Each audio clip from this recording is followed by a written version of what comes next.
कमल संस्था तद्रज पुंजवर्णा करकमलकृतेष्टाभीति उमाम्बुजाता मणिमुकुट विचित्रालंकृती पद्ममाला भवतु भुवन माता संततम श्री श्री नः. अशा तऱ्हेनं आपण ध्यान मंत्र म्हणून काल श्री सूक्ताचा प्रारंभ केला. त्यातल्या पहिल्या 6 श्लोकांचा म्हणजे पहिला जो एक भाग आहे त्याचा आपण अभ्यास केलेला होता, त्याची माहिती करून घेतलेली होती. आता आपण त्यातले पहिले 5 श्लोक झालेले आहेत. आता 6व्या श्लोकाकडे आपण जाणार आहोत, म्हणजे 6वी ऋचा. कारण ह्या श्री सूक्तातल्या श्लोकांना त्यांनी ऋचा असं म्हटलेलं आहे, त्यामुळे 6वी ऋचा आपण बघणार आहोत. 5व्या ऋचेमध्ये असं झालेलं होतं की त्यांनी सांगितलं होतं की काय म्हणजे चंद्रासारखी आल्हाददायक अशी ही जगदंबा माता ही श्रीदेवी आहे, तिच्या कीर्तीमुळे जाज्वल्य आहे आणि जिची तिन्ही लोकांमध्ये देवांकडून सुद्धा जिची उपासना केली जाते ती पद्मामध्ये बसलेली आहे आणि जिचे इम या बीजानं ती युक्त आहे, की जो मंत्र आहे की ज्याची शक्ती सगळी त्याच्यामध्ये संचय झालेला आहे अशी आणि औदार्यानं युक्त अशी ती आहे. आणि ही आई मातेप्रमाणे आहे आणि अशा तिला मी शरण आलेलो आहे, मी भक्त तिच्याशी शरण आलेलो आहे आणि तिने माझ्यावर कृपा करावी असं आपण 5व्या ऋचेमध्ये बघितलेलं होतं. आणि या लक्ष्मीला घालवण्यासाठी तिने ही विनंती पण केलेली होती. आता 6वा जी ऋचा आहे ती त्रिष्टुप छंदामध्ये आहे आणि त्या 6व्या ऋचेमध्ये त्यांनी असं सांगितलंय की म्हणजे 5व्या ऋचेमध्ये त्यांनी दारिद्र्य देवतेचं वर्णन केलेलं आहे की दारिद्र्य घालवण्यासाठी म्हणजे काय आहे, दारिद्र्य म्हणजे कोणतं, तर ते सगळं आपण कालच्या ह्याच्यामध्ये बघितलं होतं की आपली जी आपल्याला जे वाईट आपल्या जवळ बुद्धी आहे, वाईट बुद्धी ही सगळी नाहीशी व्हावी यासाठी अमंगल म्हणजे अमंगल लक्ष्मी अलक्ष्मी जावी हे आपण 5व्या श्लोकामध्ये अभ्यासलं होतं. आता 6व्या ऋचेमध्ये 6वी ऋचा अशी आहे, आदित्यवर्णे तपसोऽधिजातो वनस्पतिस्तव वृक्षोऽथ बिल्वः तस्य फलानि तपसानुदन्तु मायांत रायाश्च बाह्यः अलक्ष्मीः. इथं पण पुन्हा आता अलक्ष्मीचंच वर्णन आहे, म्हणजे अलक्ष्मी आहे आणि आधीच्या श्लोकामध्ये ती ज्येष्ठ आहे असं पण उल्लेख होता, म्हणजे ती ह्या लक्ष्मीपेक्षा मोठी आहे कारण समुद्र मंथनातून ती पहिल्यांदा निघालेली आहे. आता इथं या महालक्ष्मी मातेचं पण वर्णन करताना केलेलं आहे पुढं आणि अलक्ष्मीचं पण वर्णन आहे आणि बिल्व या शब्दाचा उल्लेख आलेला आहे. वनस्पतिस्तव वृक्षोथ बिल्वहा असं बिल्व म्हणजे बेल वृक्ष, बेलाच्या वृक्षाचा उल्लेख आलेला आहे. आणि ही जी वनस्पती आहे ही ह्या लक्ष्मी मातेची अतिशय आवडती वनस्पती आहे. आपल्याला माहितीये की फक्त आपण शंकराला बेल आवडतो म्हणून आपण फक्त शंकरालाच बेल वाहतो, पण तसं नाहीये. लक्ष्मी मातेला सुद्धा बेल अतिशय प्रिय आहे कारण तिच्या तपश्चर्येतूनच हा बेल वृक्ष निर्माण झालेला आहे असं म्हटलं जातं आणि त्यामुळं ह्या बेलाला ती आपल्या पुत्राप्रमाणे म्हणजे पुत्रवत तिला तो बेलवृक्ष प्रिय आहे असं संकेत सांगितलेला आहे. त्यामुळं नवरात्रामध्ये तरी निदान ह्या श्रीलक्ष्मीला आपण बेल अर्पण करायला काहीच हरकत नाही. काही चंद्रला परमेश्वरी म्हणून जी देवी आहे म्हणजे देवी, आता या देवीचे अनेक जी रूप आहे त्याच्यामध्ये चंद्रला परमेश्वरी असा एक उल्लेख आहे, आपल्या ललिता सहस्रनामामध्ये त्याचा उल्लेख आलेला आहे. आणि त्या देवीला तरी रोज एक बेलाचं पान व्हायचं असतं त्यांच्याकडं, म्हणजे ज्यांच्याकडे ती कुलस्वामिनी आहे त्यांच्याकडे रोज बेलाचं पान देवीला वाहतात आणि आपणही आपल्या ह्या श्रीमातेला बेलाचं पान व्हायला तरी सुद्धा चालतं. त्या ह्या ऋचेची सुरुवात आहे आदित्यवर्णे तपसोऽधिजातो. आदित्यवर्ण म्हणजे काय, तर सूर्यासारखी ती तेजस, आदित्य म्हणजे सूर्य आणि सूर्यासारखी ती तेजस्वी आहे. मागच्या श्लोकामध्ये तिला चंद्रासारखी शीतल म्हटलेलं होतं, आता तिला सूर्यासारखी म्हटले. म्हणजे परिस्थितीनुसार, गरजेनुसार, वेळेनुसार त्यांनी वेगवेगळी रूप या मातेची, या आईनं म्हणजे या श्रीमातेनं, श्रीदेवीनं धारण केलेली आहेत आणि ती आपली माताच आहे. भक्तांसाठी ती कधी चंद्रासारखी होती तर कधी सूर्यासारखी दाहक बनते. म्हणजे जसं आई आपल्या मुलासाठी काही वेळेला धाक दाखवण्यासाठी ती उग्र रौद्र रूप धारण करते, उग्र होते, त्या कारण मुलाला धाक बसायला पाहिजे, त्यांनी योग्य तऱ्हेनं वागायला पाहिजे. तर काही थोडंसं त्याला काहीतरी व्हायला लागलं तर तीच माता कृपाळू दयाद्र अशी होऊन जाते. तसं हिचं सुद्धा रूप आहे, कारण ही माता स्वरूप आहे. हिरण्यासारखी तळपणारी आदित्यवर्णे तपसोधी जातो वनस्पतीस्तव वृक्षोथ बिल्वहा. वृक्षोथ वनस्पती, वनस्पती वृक्ष म्हणजे हा बिल्व वृक्ष जो आहे ही तिची आवडता वृक्ष आहे. आणि हा जो निर्माण झालेला आहे हा कसा झालेला आहे तर तिच्या तपश्चर्य तपसोधी जात तस्य फलानी तपसा नुदंतु असं म्हटलेलं आहे. नुदंतु म्हणजे काय, नष्ट कर असा अर्थ आहे. तस्य फलानी तपसा नुदंतु. आता नुदंतु नष्ट कर म्हणजे काय, फळ नष्ट कर असं सांगितलेलं नाहीये, तर मायांत रायाश्च बाह्य हा अलक्ष्मी, म्हणजे आमच्यामध्ये असणारी जी अलक्ष्मी आहे ती अलक्ष्मी तू नष्ट कर. मायांत म्हणजे अंतररूपामध्ये, अंतर्गत आपल्याकडे जी बाह्य लक्ष्मी आहे म्हणजे वाईट मार्गाने येणारी जी लक्ष्मी आहे, मग ती संपत्तीच्या रूपामध्ये असू दे किंवा आपल्यामध्ये असणारी कुकर्म, दुराचारी वृत्ती, ही जी आहे ही सगळी नाहीशी कर असं तपसानुदंतु. म्हणजे मी तुला प्रार्थना करतोय की काय कर, म्हणजे तुझ्या तपापासून जी हा बिल्व वृक्ष जो निर्माण झालेला आहे त्याच्या फळांनी, म्हणजे त्याची जी फळं आहेत, बेलवृक्षाची जी फळं आहेत, ह्या वृक्षाचं वैशिष्ट्य असं आहे की हा वृक्ष फळं देणारा वृक्ष आहे पण फुलं देणारा नाही. बेलाच्या झाडाला फुलं कधीही येत नाही, एकदम फळच निर्माण होतात. आणि हा संपूर्ण वृक्ष हा अतिशय औषधी वनस्पती म्हणून बेलवृक्षाचा उल्लेख सदोदित केला जातो. आणि एकदम फळं येतात, आयुर्वेदामध्ये त्याला फार महत्व आहे. आता आध्यात्मिक अर्थ जर ह्या वृक्षाचा म्हणजे ह्या गुणाचा, त्याच्या म्हणजे बेलवृक्षाचा हा जो गुण आहे की फुलं नाही पण फळं मात्र येणार, हा जो आध्यात्मिक अर्थ आहे हा जर आपण विचारात केला तर त्या मातेला अशी विनंती करायची, आमच्या कर्मवासनांची फुलं फुलूच देऊ नको. आमच्या ज्या कर्मवासना आहेत, आमच्याकडनं होणारे कुकर्म, अत्याचार, दुराचार, दुष्कर्म ही होऊच देऊ नको. म्हणजे ह्या कर्मवासना तू फुलूच देऊ नको. त्याऐवजी काय कर, एकदम कोणतं फळ दे, चांगलं फळ द्यायचंय तिच्याकडनं, आपल्याला चांगलं फळ मागायचंय. कोणतं फळ आहे मग, तर तू आम्हाला फक्त एकदम मोक्ष दे. हा त्याच्या पाठीमागं गर्भितार्थ किंवा आध्यात्मिक अर्थ आहे.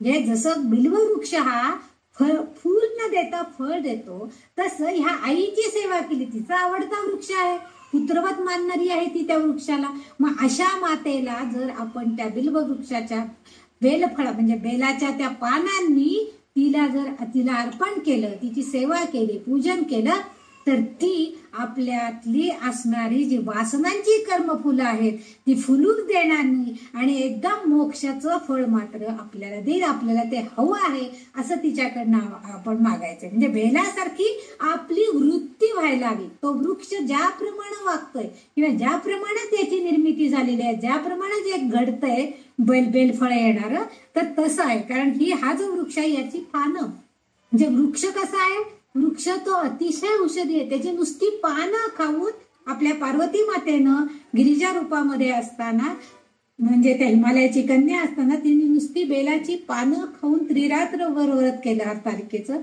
आणि प्रसन्न झालेत आपले शिवशंकर शंभो महादेव.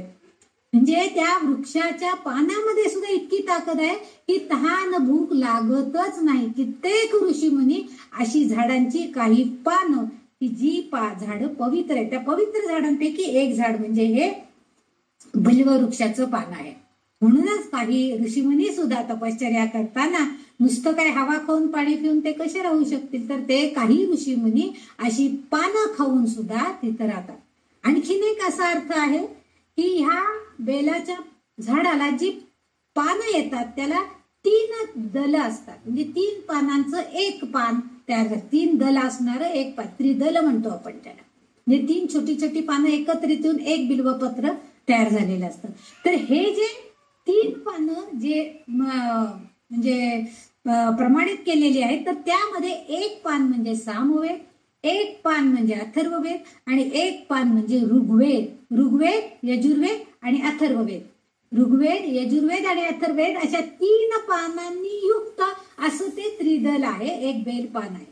आणि आपण त्या संपूर्ण ह्या ऋग्वेद या तिन्ही वेदांचं सार रूप वर्णन जे आहे किंवा सार रूप मर्म जे आहे ते आपण जणू काही त्या देवतेला अर्पण करत आहोत, असाही अर्थ त्याच्यामध्ये अभिप्रेत आहे. त्यामुळे ह्या बेलबाच्या झाडाला अतिशय महत्व प्राप्त झालेलं आहे. आणि असा हा आवडता तिचा वृक्ष आहे आणि तिच्यापासूनच उत्पन्न झालेला आहे. आणि म्हणून इथं त्यांनी असे वर्णन केलेलं आहे की आदित्य वर्णाची ही तपसा म्हणजे तळपणारी सोन्यासारखी लखलखणारी अशी ती आहे, आदित्य वर्णाची आहे. तिने तपश्चर्या केली आणि त्यातून हा अभिजात असा हा बिल्ववृक्ष निर्माण झालेला आहे. पवित्र वृक्ष आहे.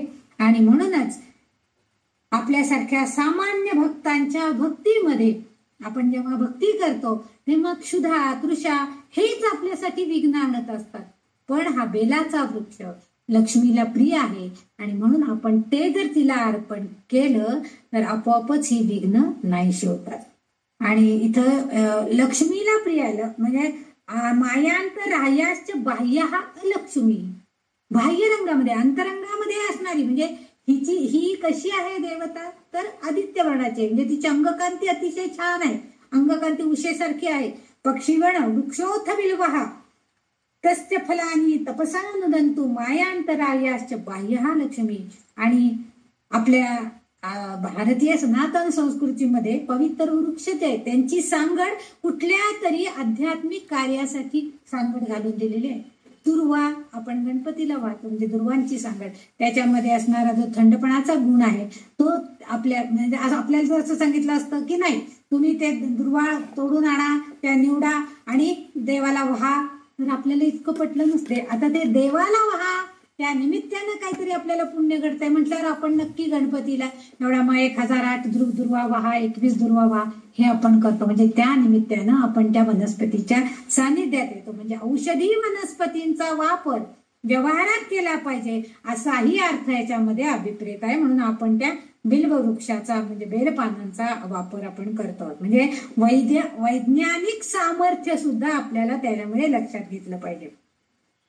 आता निस्सम मायांतरायाश्च आपल्या अंतर्गत जी माया आहे, माया लोभ मोह जो आहे माया रूप म्हणजे आपल्याला ज्यांनी भुरळ पडती असं जे सगळं आहे ते सगळं काय झालं पाहिजे आपल्या मनातून निस्संग होऊन गेलं पाहिजे, निघून गेलं पाहिजे, त्याला दूर केलं पाहिजे. अंतरंगातील मोह माया दूर करायला पाहिजे, नाश करायला पाहिजे. म्हणजेच आपल्याकडे असणारी जी बाह्य लक्ष्मी आहे म्हणजेच ही जी दुसरी जी लक्ष्मी आहे तर ती नुदंतू म्हणजे नाहीसे कर, असं नष्ट कर. म्हणजे ह्याच्यामध्ये मानसिक अज्ञान जे आपलं आहे ते आणि शारीरिक दुःख आणि दारिद्र्य दुःख म्हणजे आपली शारीरिक मानसिक आर्थिक अवस्था जर आपली थोडीशी बिकट असेल तर त्या सगळ्यातून आपल्याला बाहेर काढण्यासाठी हीच श्रीदेवी मदत करणार आहे. आणि म्हणून तिला त्यांनी प्रार्थना केलेली आहे की हे श्रीदेवी तर त्या बिल्व वृक्षाचं जसं तू रक्षण केलेलं आहेस, तुझ्यापासून ते उत्पन्न झालेले आहे, तसंच तू आमच्यामध्ये सुद्धा तेच गुण संक्रमित कर आणि आम्हाला या सगळ्यांना बाहेर काढ, आम्हाला अज्ञान अंधकारातनं बाहेर काढ, असा अर्थ या 6व्या रुचेचा सांगितलेला आहे. हे त्रिष्टुप छंदामध्ये ही रुचा होती. आता आपण 7व्या रुचेकडे जाणार आहोत. 7वी रुचा जी अशी आहे, उपयतु मान देव सखा कीर्तिश्च मणिनासह प्रादुर्भूतोस्मि राष्ट्रेस्मिन् कीर्तिम वृद्धिम ददातु मे. आता उपयतु म्हणजे काय तर जवळ येणे, प्राप्त होणे असा अर्थ. देवसखा, देवसखा हे कुबेराला म्हटलेलं आहे. कुबेर जो देवांचा खजिनदार त्याला देवसखा असं म्हटले. तो देवांचा मित्र, सखा म्हणजे मित्र, देवांचा मित्र आहे तो. सगळ्या बघा ज्याच्यावर आपला विश्वास असतो त्याच्याकडेच आपण सगळं सांभाळायला दिलेलं असतं. आपला जो खरा अगदी आंतरिक मित्र असतो त्याच्याकडे आपण सगळं सांभाळायला देतो. तसं देवांनी आपला सर्व खजिना या कुबेराकडे सांभाळायला दिले, त्याला खजिनदार केलेला आहे आणि तो देवांचा सखा आहे, मित्र आहे. आणि म्हणून उपयतु मान देव सखा, या कुबेराचं सानिध्य म्हणजे कुबेर हा देवमित्र आहे, देवसखा आहे, तो तू माझ्याकडे येईल. पैतुमान म्हणजे मला प्राप्त हो, तो जवळ येवो. कसा कीर्तिश्च मणिनासह, कीर्ती आता इथं कीर्ती म्हणजे दोन अर्थ आहेत. आपण यश कीर्ती म्हणतो, ही कीर्ती तर मला हवीच आहे. इथं कीर्ती याचा अर्थ एक म्हणजे दक्ष कन्या, म्हणजे आपली पार्वती देवी. म्हणजे कारण कुबेरानी शंकराला प्रसन्न करून घेऊन त्याच्याकडनं देवांचं खजिनदार पद आपण मिळवलं होतं, त्याला प्रसन्न करून घेतलेलं होतं आणि त्यामुळे तो देवांचा सखा झाला.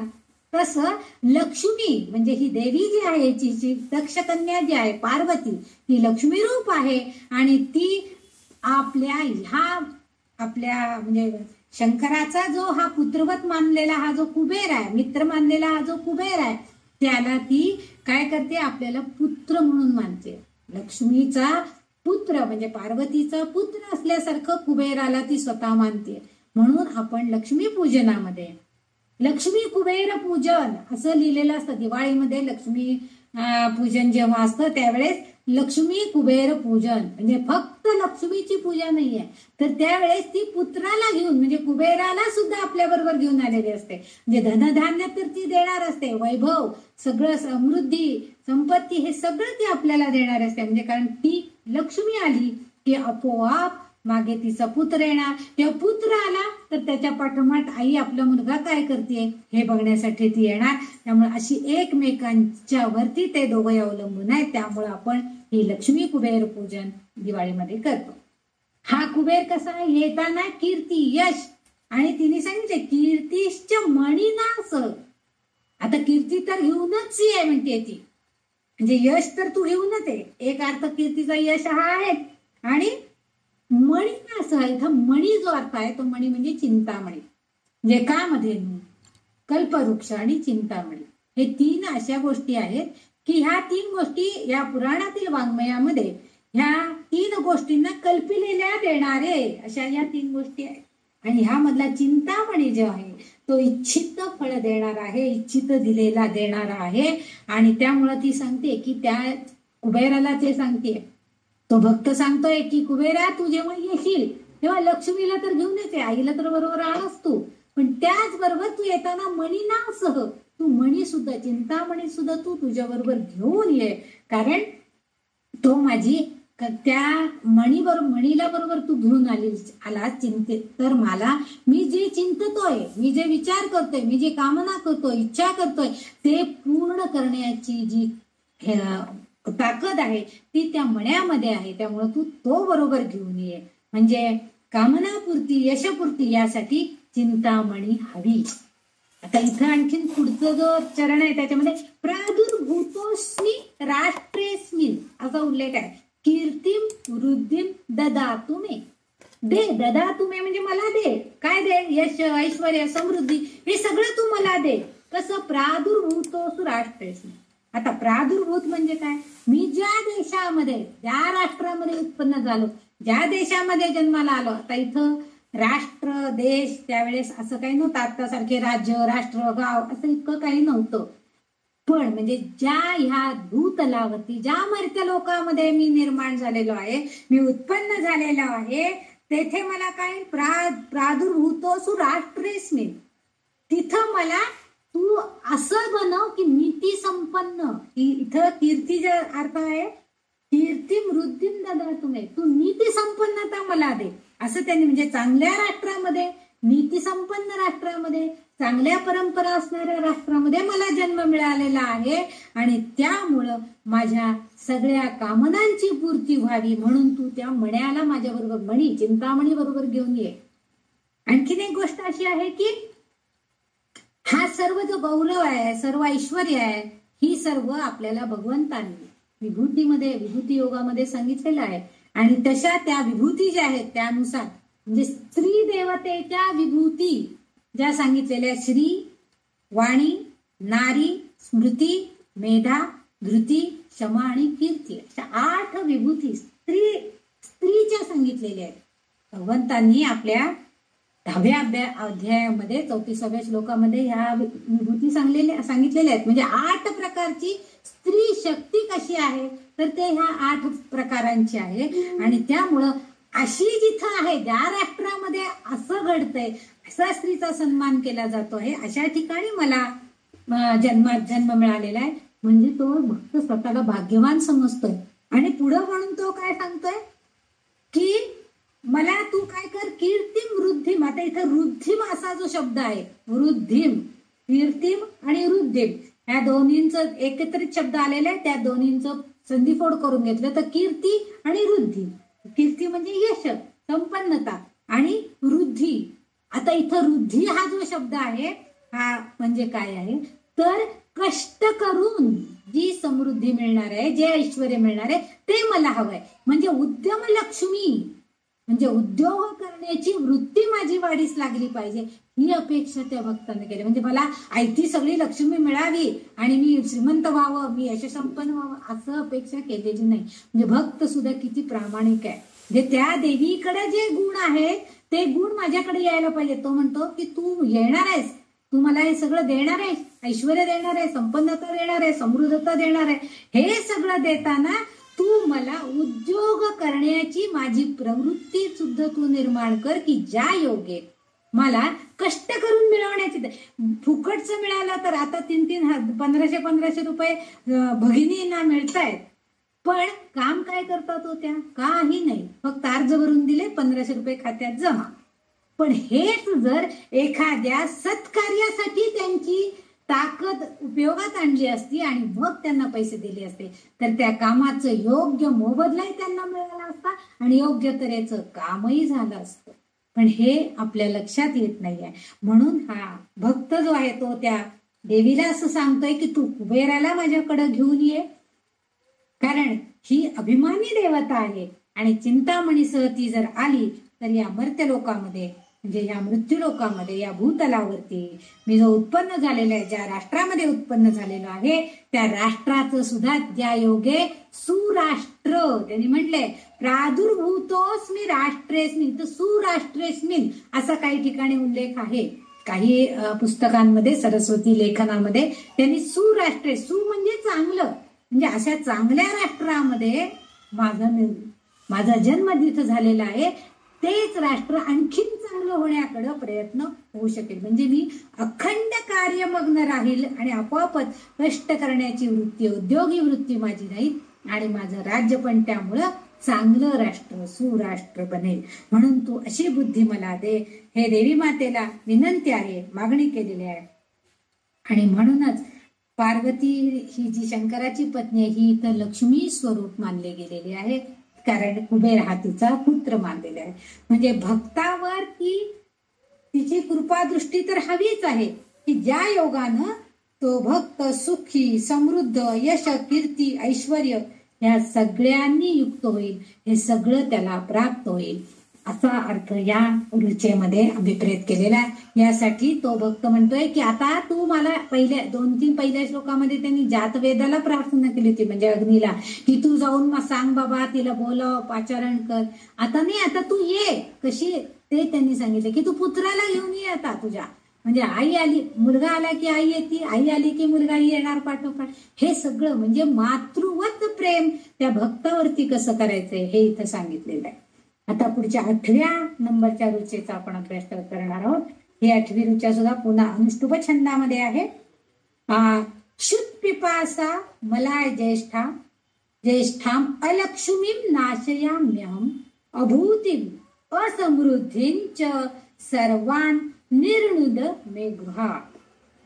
शुद्ध पिपासा मलाम ज्येष्ठाम. आता इथं शुद्ध म्हणजे शुद्धा, म्हणजे भूक, पिपासा म्हणजे तहान, तृषा, आणि मलाम, इथं मलाम याचा अर्थ मलिनता. म्हणजे त्या लक्ष्मीकडे त्यांनी मागणं केलंय भक्तानं, काय की माझ्या अंतरंगात असणारा मलाय ज्येष्ठा, माझ्यामध्ये जी मलिनता आहे ती सगळी कशी कर, दुष्ट विचार जे आहे, दुष्ट आचार माझ्या कृतीतून जे घडतात ह्या सगळ्यांचा नाश कर. म्हणजे नाहीतर आतापर्यंत तो तू कर, लक्ष्मीला विनंती करत होता, तू कर, हे सगळं नाश कर, लक्ष्मीचा नाश कर, तूच या लक्ष्मीला दूर कर, मला चांगली बुद्धी दे, लक्ष्मीला नाश कर, आतापर्यंत असं प्रयत्न करत होता. आता ह्या श्लोकामध्ये तो काय सांगतोय, शुद्ध पिपासा मला ज्येष्ठा लक्ष्मी नाशयाम्यहम, मी नाशय अयम अहम असं म्हटलंय, म्हणजे मीच आता हे नाश करतो. की तू जर मला आता कसा नाश करणार आहे, तो काय एखादी लढाई करायला जाणार किंवा त्या कोणती स्त्री आहे अलक्ष्मी तिला बाहेर घालवून देणार, असं काही नाहीये. तर त्यासाठी तो काय सांगते, अभूतीम असमृद्धींच सर्वा निर्णुद मे गृहात. तर ह्या याच्यामध्ये अलक्ष्मी जी आहे ती काय करायला पाहिजे त्यांनी, अभूतीम. अभूतीम या शब्दाचा अर्थ आहे दौर्भाग्य किंवा ऐश्वर नाही, ते असंतुष्टता आहे. असं माझं जे माझ्या मनामध्ये जे असंतुष्टता आलेली आहे, मला जे ऐश्वर नाहीये माझ्याकडं, हे सगळं जे आहे हे सगळं तू नाही सकत. निर्णुद, निर्णुद म्हणजे घालवून टाक, नाही सकत. असमृद्धी, त्याला माहितीये की म्हणजे मी साधा भक्त आहे, माझ्याकडे काय आहे, असमृद्धी आहे. असमृद्धी म्हणजे काय, तर अतृप्तता आहे, अतृप्त वासना म्हणजे माझ्याकडं चांगल्या वासना नाहीयेत, दुराचारी वृत्ती माझी आहे आणि ही सगळी तू घालवून टाक. बघा, तिलाच सांगितलंय की तू हे सगळं घालवून टाक, म्हणजे आपोआपच काय होईल, हा चांगला भक्त होईल. म्हणजे याच्याकडनं हे सगळं गेलं, हे सगळं नाश पावलं त्याच्या घरातून. कारण निर्णुद मे गृहात, माझ्या घरातून ही असमृद्धता ही आणि ऐश्वर अभूती म्हणजे हे जे सगळं असंतुष्टता आहे, मनामध्ये जे चांचल्य आहे, हे सगळं जर गेलं तर काय होणार आहे, आपोआपच ते घरातनं गेलं की घर कसं होईल, सुख शांतीने भरेल, समाधानी राहील. आणि त्यामुळं तो सांगतो, तो भक्त सांगतोय की मग अशा वेळेस मीच काय करीन, मीच आता काय करीन, अलक्ष्मीम नाशयाम्यहम. अशा अलक्ष्मीला मीच आता म्हणजे मीच आता या अलक्ष्मीचा नाश करीन. पण केव्हा करू शकणार आहे तो, तर जेव्हा ही लक्ष्मी त्याच्यावरती कृपा करेल, म्हणजे त्याच्या मनातील असमृद्धता किंवा असंतुष्टता नाश होईल, अतृप्ती त्याची म्हणजे सगळी तृप्ती जर त्याची झालेली असेल तर मन आपोआप शांत होईल, समाधानी असेल.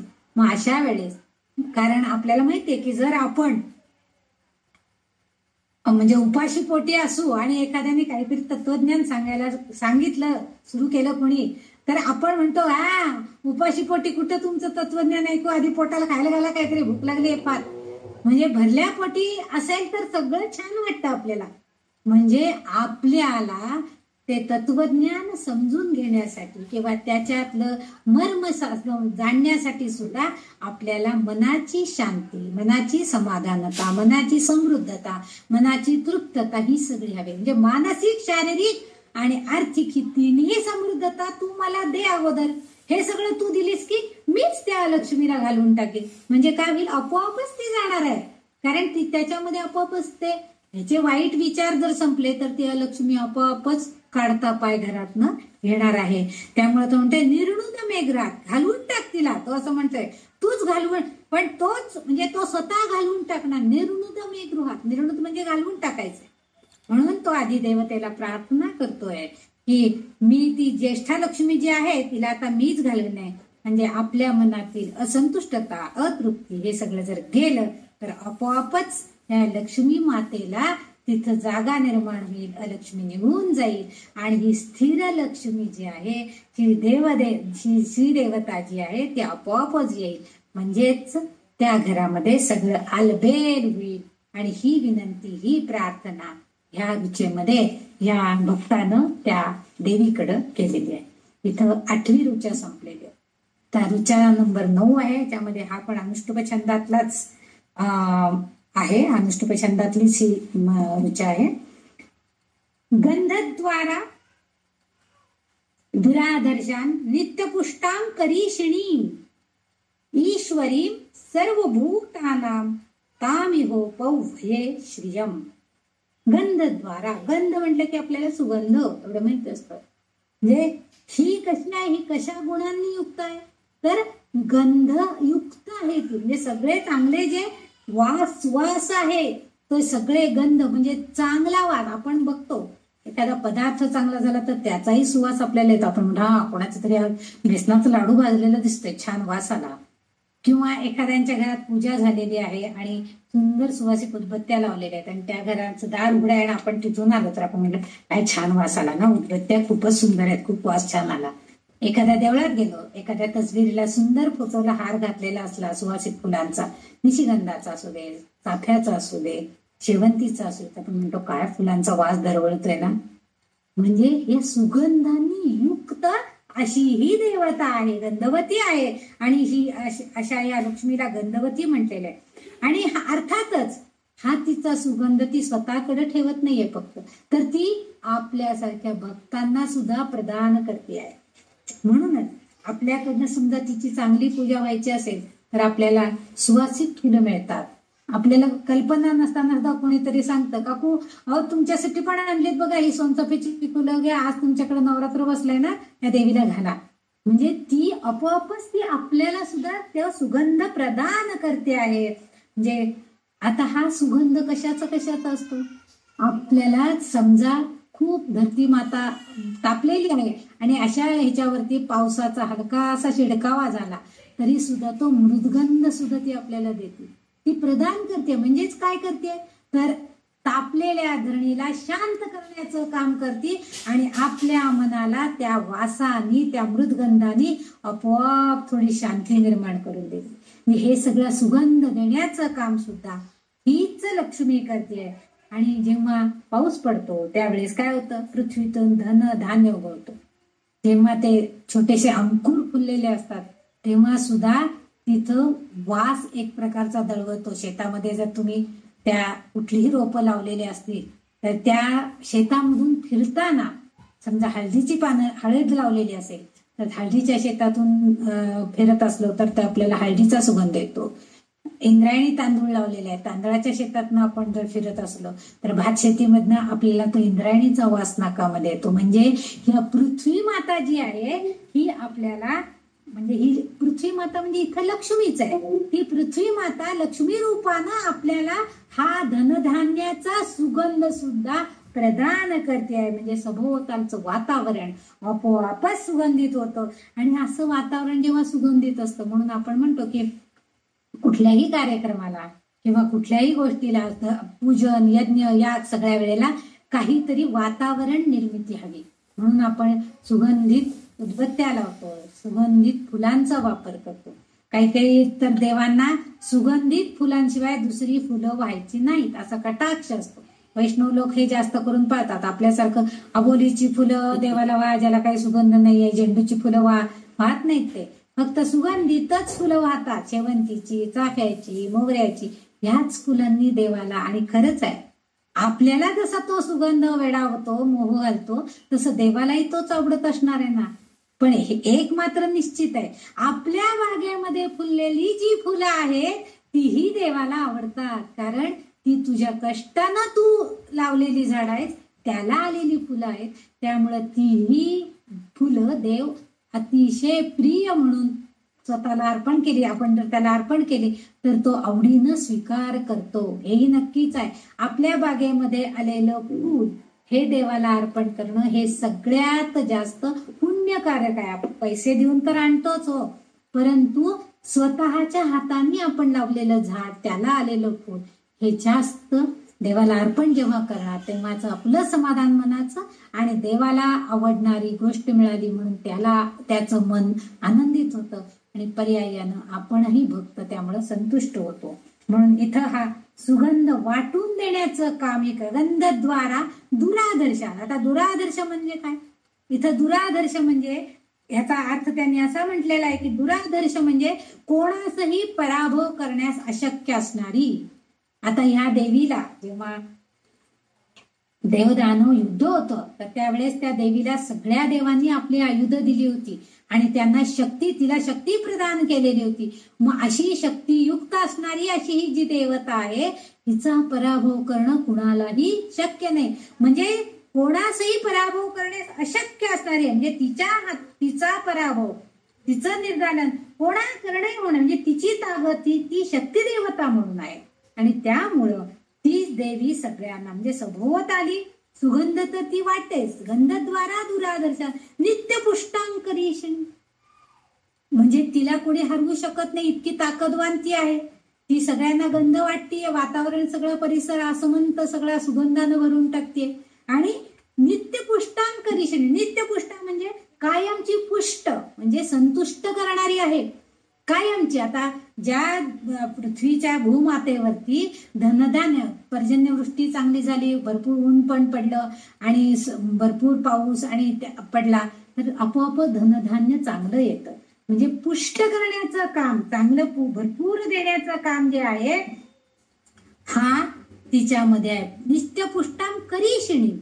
आता मागच्या एका श्लोकामध्ये आपण करीषीण म्हणजे आपण शेण, गोमय असा अर्थ घेतलेला होता, पण इथं तसा अर्थ नाही. करीषिणी म्हणजे इथं तू धनधान्याने युक्त आहेस आणि ते तू आम्हाला प्रदान कर. म्हणजे तुझ्याकडे धनधान्य आहेत आणि तुझ्याकडे आहेत म्हणजे या भूमातेकडे आहेत, मग ती आपल्याला देतील आणि असा त्याचा अर्थ आहे. म्हणजे हा दुरादर्शा म्हणजे ती, मग तिचे हे असे जे गुण आहेत की गंधाने युक्त हा गुण समजण्यास ती अवघड आहे, कारण तिचा पराभव आपल्याला करता येईल. नित्यपुष्टी, कायमची पुष्ट करणारी आहे, धनधान्य देणारी आहे, अशी ही लक्ष्मी माता आहे. ती सगळ्यांचं पालन पोषण करते आहे.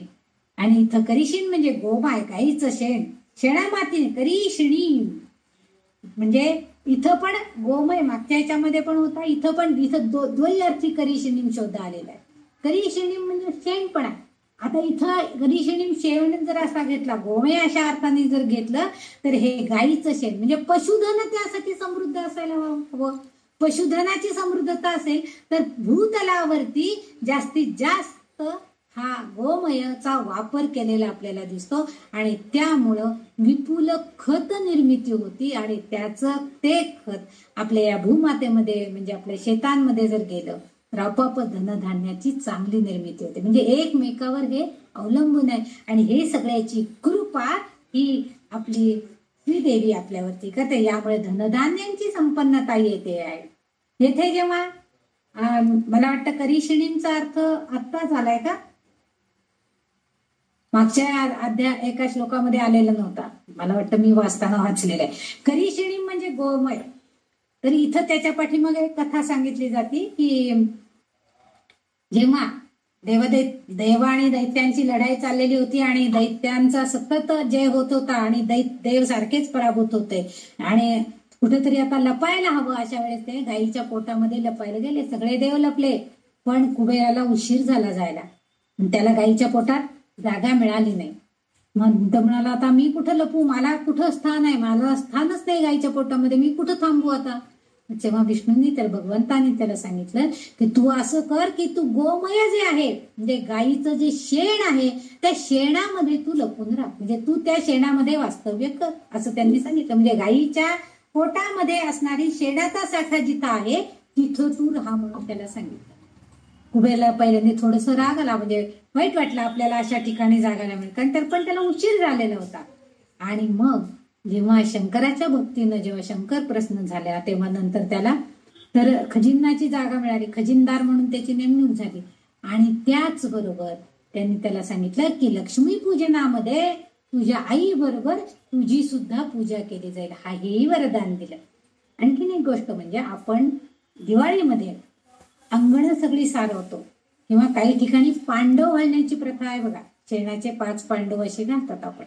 याचाच अर्थ असा आहे की जी समृद्धता, ती जी शेतीमध्ये या गोमयानी येणार आहे ती माझ्या घरामध्ये सुद्धा येऊ. आता तर फ्लॅट सिस्टीम मध्ये आपण ते शेणाचे पांडव घालणं वगैरे ही प्रथा खूप म्हणजे कालांतरानं ही नाहीशी होईल असं वाटतं, परंतु अजूनही खेड्यापाड्यांमध्ये किंवा जुन्या घरांमध्ये अजूनही ही शेणाचे पांडव घालण्याची प्रथा आहे. आता त्याला पांडव म्हणतात, पण 5 शेणाचे गोळे ठेवणे आणि त्याची पूजा करणं म्हणजे त्या गोमयाची सुद्धा पूजा आपण करतोय, म्हणजे तिथं त्याच्यातून आपल्याला सुद्धा समृद्धी मिळावी. म्हणजे अशा तऱ्हेनं घर अंगण सारवून त्यामुळे आपोआपच काय होतं, सगळीकडे समृद्धी असल्यासारखं वाटतं. आणि म्हणून आहे म्हणजे गोमूत्र, त्याशिवाय आपल्याकडं जेव्हा यज्ञयाग केले जातात, मोठे होम केले जातात, त्यावेळेस आपल्याला पंचगव्य हे वापरलं जातं. त्या पंचगव्यामध्ये गाईपासून दूध, दुधापासून दही, दह्यापासून तूप म्हणजे दूध, दही, तूप हे 3 पदार्थ, गाईचं गोमूत्र आणि गाईचं शेण हे 5 पदार्थ त्याच्यामध्ये घातले जातात. आणि ते पंचगव्य आपल्या शरीर, कारण गोमूत्र तर अतिशय पवित्र आहे. बरेच जण रोज गोमूत्राचं सेवन करणारे सुद्धा लोक आहेत की जे म्हणजे 7 पदरातनं गाळून वगैरे गोमूत्र पितात वगैरे असं ऐकून आहे. काही ठिकाणी ते अर्क पण, गोमूत्र अर्क वगैरे पण मिळतात. पण त्याच्यामध्ये जसं आपल्या आध्यात्मिक मार्गाच्या कल्पनेनुसार ते पवित्र आहे म्हणून घ्या, पण ते आपल्या शरीर शुद्धीसाठी सुद्धा चांगलं आहे असं सांगितलेलं आहे. त्यामुळं म्हणजे त्या पवित्र गोष्टींमध्ये लक्ष्मीचं स्थान आहे. म्हणून ही श्री देवता जी आहे ही चराचरातील सर्व सजीव निर्जीव गोष्टी ह्याच्यामध्ये आहे. सर्व प्राणी मात्र, सजीव प्राणी या सगळ्यांची ईश्वरी सर्व भूतानां. ही कशी आहे? ही ईश्वरी आहे, ईश्वरी देवता आहे. ही कशी आहे? सत्ता असणारी ही देवता आहे. कशी आहे? तर सर्व भूतानां, सर्व चराचरामध्ये असणाऱ्या सजीव निर्जीव प्राण्यांमध्ये, प्राणी मात्रांमध्ये ही आहे. आणि पुढे सांगते तामिहोप वये श्रियम. इथं श्रियम म्हणजे परत ही लक्ष्मी. तर ह्या लक्ष्मीला तो भक्त काय करतोय? आवाहन करतोय की अशी तू सगळी आहेस, तर तू आता काय कर? तामी ओपवये, जे तू माझ्या जो उपवय, तू पाचारण करतोय तो त्याला की तू माझ्या इथं राहायला ये. उपवय माझ्या इथं, म्हणजे या लक्ष्मीला तू इथं ये, म्हणजे माझ्या जवळ राहायला ये असं त्यांनी त्याला, म्हणजे लक्ष्मी पूजेमध्ये. कारण का? लक्ष्मीच्या पूजेनं आपण आपलं गोधन वाढवू शकतो, गोधन मिळवू शकतो. पूर्वीच्या वेळी गोधन ज्याच्याकडे जास्त तो सगळ्यात श्रीमंत असं समजलं जायचं. त्याचबरोबर औषधी गुणधर्म असणारं पंचगव्य सुद्धा विविध, म्हणजे काही काही घरांमध्ये तर मोठमोठ्या पूजा, कुळधर्म, कुळाचार असतात. त्यावेळेस हे पंचगव्य आवर्जून करून घरातल्या प्रत्येकाला थोडं तरी पिण्याला दिलं जातं. आणि हे औषधी मिश्रण आहे, गुणधर्मांनी युक्त आहे. म्हणजे हे सगळेच गुणधर्म कसे आहेत? त्या श्रीदेवीकडे सुद्धा आहेत आणि ते आपल्याकडे यावेत ही अपेक्षा आहे. म्हणून आपण गोधन संरक्षण केलं पाहिजे. ब्रह्मचैतन्य महाराजांनी सुद्धा, गोंदवलेकरांनी जेव्हा गायींची हत्या होत होती त्यावेळेस त्यांनी सांगितलं, नाही गोधनाला असं विकून चालणार नाही किंवा कसायाकडे देऊन चालणार नाही. तर त्या गोधनाचं संरक्षण करण्यासाठी महाराजांनी आपल्याकडे असणारी सर्व संपत्ती, बरीचशी संपत्ती गोधना म्हणजे गोधन वाढवण्यासाठी किंवा त्या गायींची खरेदी करण्यासाठी कसायांच्याकडनं अशा कितीतरी गायी त्यांनी आपल्या गोशाळेमध्ये आणून ठेवलेल्या होत्या की ज्या खरं म्हणजे दूध पण देत नव्हत्या, पण तरीही त्यांनी, कारण गोधन वाढवणं हे आपल्याकडं आपल्या ऐश्वर्याचं प्रतीक आहे, समृद्धीचं प्रतीक आहे, संपन्नतेचं प्रतीक आहे. कारण सर्व भूतमात्रांवर सत्ता असणारी, ईश्वरी सत्ता असणारी अशी ही देवता आहे. म्हणून अशा लक्ष्मीला हा भक्त आता आवाहन करतोय की तू माझ्याजवळ राहायला ये, माझ्याकडं ताम उपवये, तू ये, माझ्या इथं राहायला ये, माझ्या इथं पाचारण हो असं त्यांनी तिला विनंती केलेली आहे. आणि म्हणून ह्या श्लोकातून आपल्याला असं दिसतं की ही श्री देवता म्हणजे अनेक गुणांनी युक्त असणारी अशी ही लक्ष्मी आहे, असा अर्थ या 9व्या रुचेमध्ये आपल्याला बघायला मिळतं. आता आपण रुचा बघणार आहोत. 10वी रुचा अशी आहे, ती पण पुन्हा अनुष्टुप छंदामध्येच असलेली आहे. मनसा काममा कुतिम वाच सत्यमशीमहि पशूनां रूपमन्नस्य मयी श्री श्रेयताय यशहा. तो म्हणते मनसहा कामम आकुतिम. आकुती याच्यामध्ये हा जो शब्द आहे मनसहा म्हणजे मनाप्रमाणे, मनोवांचित. कामम आकुतिम, कामम आकुतिम, कामम आकुतिम. आकुती त्याच्यातनं बाहेर काढायचा शब्द, तो जो शब्द आहे कामम आकुतिम, आकुती शब्द आहे. आकुती म्हणजे संकल्प, मनोरथ करणं, संकल्प करणं. कामम म्हणजे आपल्या मनोकामना व्यक्त करणं, म्हणजे काही आपण मनोरथ, आपले संकल्प असे मनामध्ये धरलेले असतात. बघा, आपण मनोरथ धरलेलं होतं का, मना केलेली होती की लवकरात लवकर आपलं श्री सुक्ताचं अर्थ आपल्याला कळावा, आपल्याला म्हणायला यावं चांगलं, किंवा आपल्याला देवी भागवतातले 10 स्कंद लवकरात लवकर असे आपण संकल्प केलेला असतो, आपण मनोरथ धरलेला असतं. दासबोधाचं वाचन आपलं लवकरात संपावं असं आपण प्रत्येक गोष्टीचा संकल्प केलेला असतो. आणि मागं पण मी एकदा सांगितलं होतं की संकल्प केल्याशिवाय आपण जेव्हा एखादी गोष्ट करतो तेव्हा त्याच्या फळापेक्षा संकल्प करून जर एखादी कृती केली आपण तर त्याचं फळ जास्त आहे. संकल्प करतो म्हणजे काय करतो आपण, निश्चितपणा सांगतो की माझा संकल्प आहे की 10 दिवसामध्ये माझा 1,00,000 जप झाला पाहिजे, माझा संकल्प आहे. म्हणजे याचा अर्थ मी रोज तेवढ्या माळा केल्या पाहिजे. तो 10,000 20,000 माळा जेव्हा मी करीन तेव्हा माझा 1,00,000चा जप 10 दिवसात पूर्ण. म्हणजे हा संकल्प आहे. म्हणून संकल्पपूर्ती आकुते मनसा काम आकुते, म्हणजे माझ्या मानसिकतेनुसार माझी कामना, माझं मनोरथ जे आहे माझ्या मनाचं, तेव्हा हे लक्ष्मी तू काय कर, आकुती माझा हा संकल्प वाच सत्यम अशीमही, वाच सत्यम अशीमही. सत्यम सत्य म्हणजे आपण खरं बोलणं असा अर्थ आहे. अशीमही, अशीमही याचा अर्थ आहे मला प्राप्त हो. अशीमही म्हणजे प्राप्त हो. तर काय आहे तुझा वाचस, वाचा म्हणजे आपली वाणी, वाच सत्यम अशीम अही. काय प्राप्त व्हायचंय तिला, म्हणजे माझ्या वाचेनं मी जो संकल्प केलेला आहे, मनोरथ मनाशी धरलेला आहे, ते कसं मला प्राप्त हो. कसं, सत्याच्या आधारानं. आणि काय आहे तर पशूनाम रूपम अन्नस्य, पशूनाम म्हणजे पशुधन, रूपम अन्नस्य म्हणजे अन्नधान्य, रूप हे सगळं मला मिळालं पाहिजे.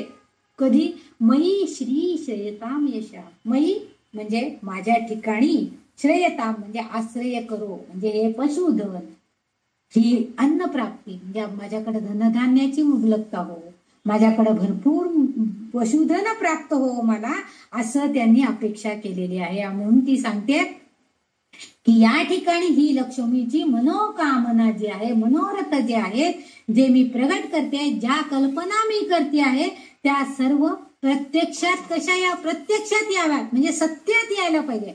आपण बघतो समजा आपल्याला एखादी गोष्ट हवी असते अगदी, आणि आपण त्याचा विचारच करत असतो की आज खरं म्हणजे राखी पौर्णिमा आहे, दादा आला तर बरं होईल, पण मनाशी म्हणत असतो, पण कुणास ठाऊक आज त्याला रजा आहे की नाही, येईल की नाही.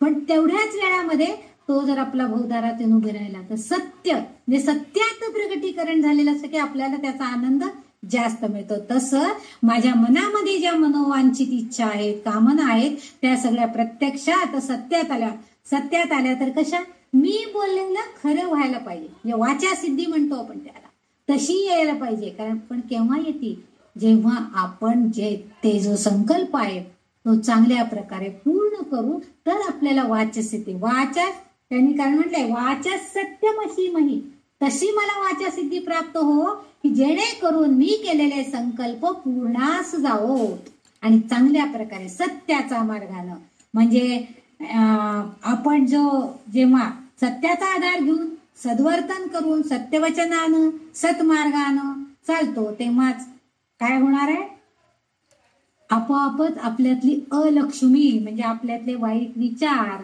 बाजूला, बोले तैसा चाले त्याची वंदावी पावले असं आपण म्हणतो.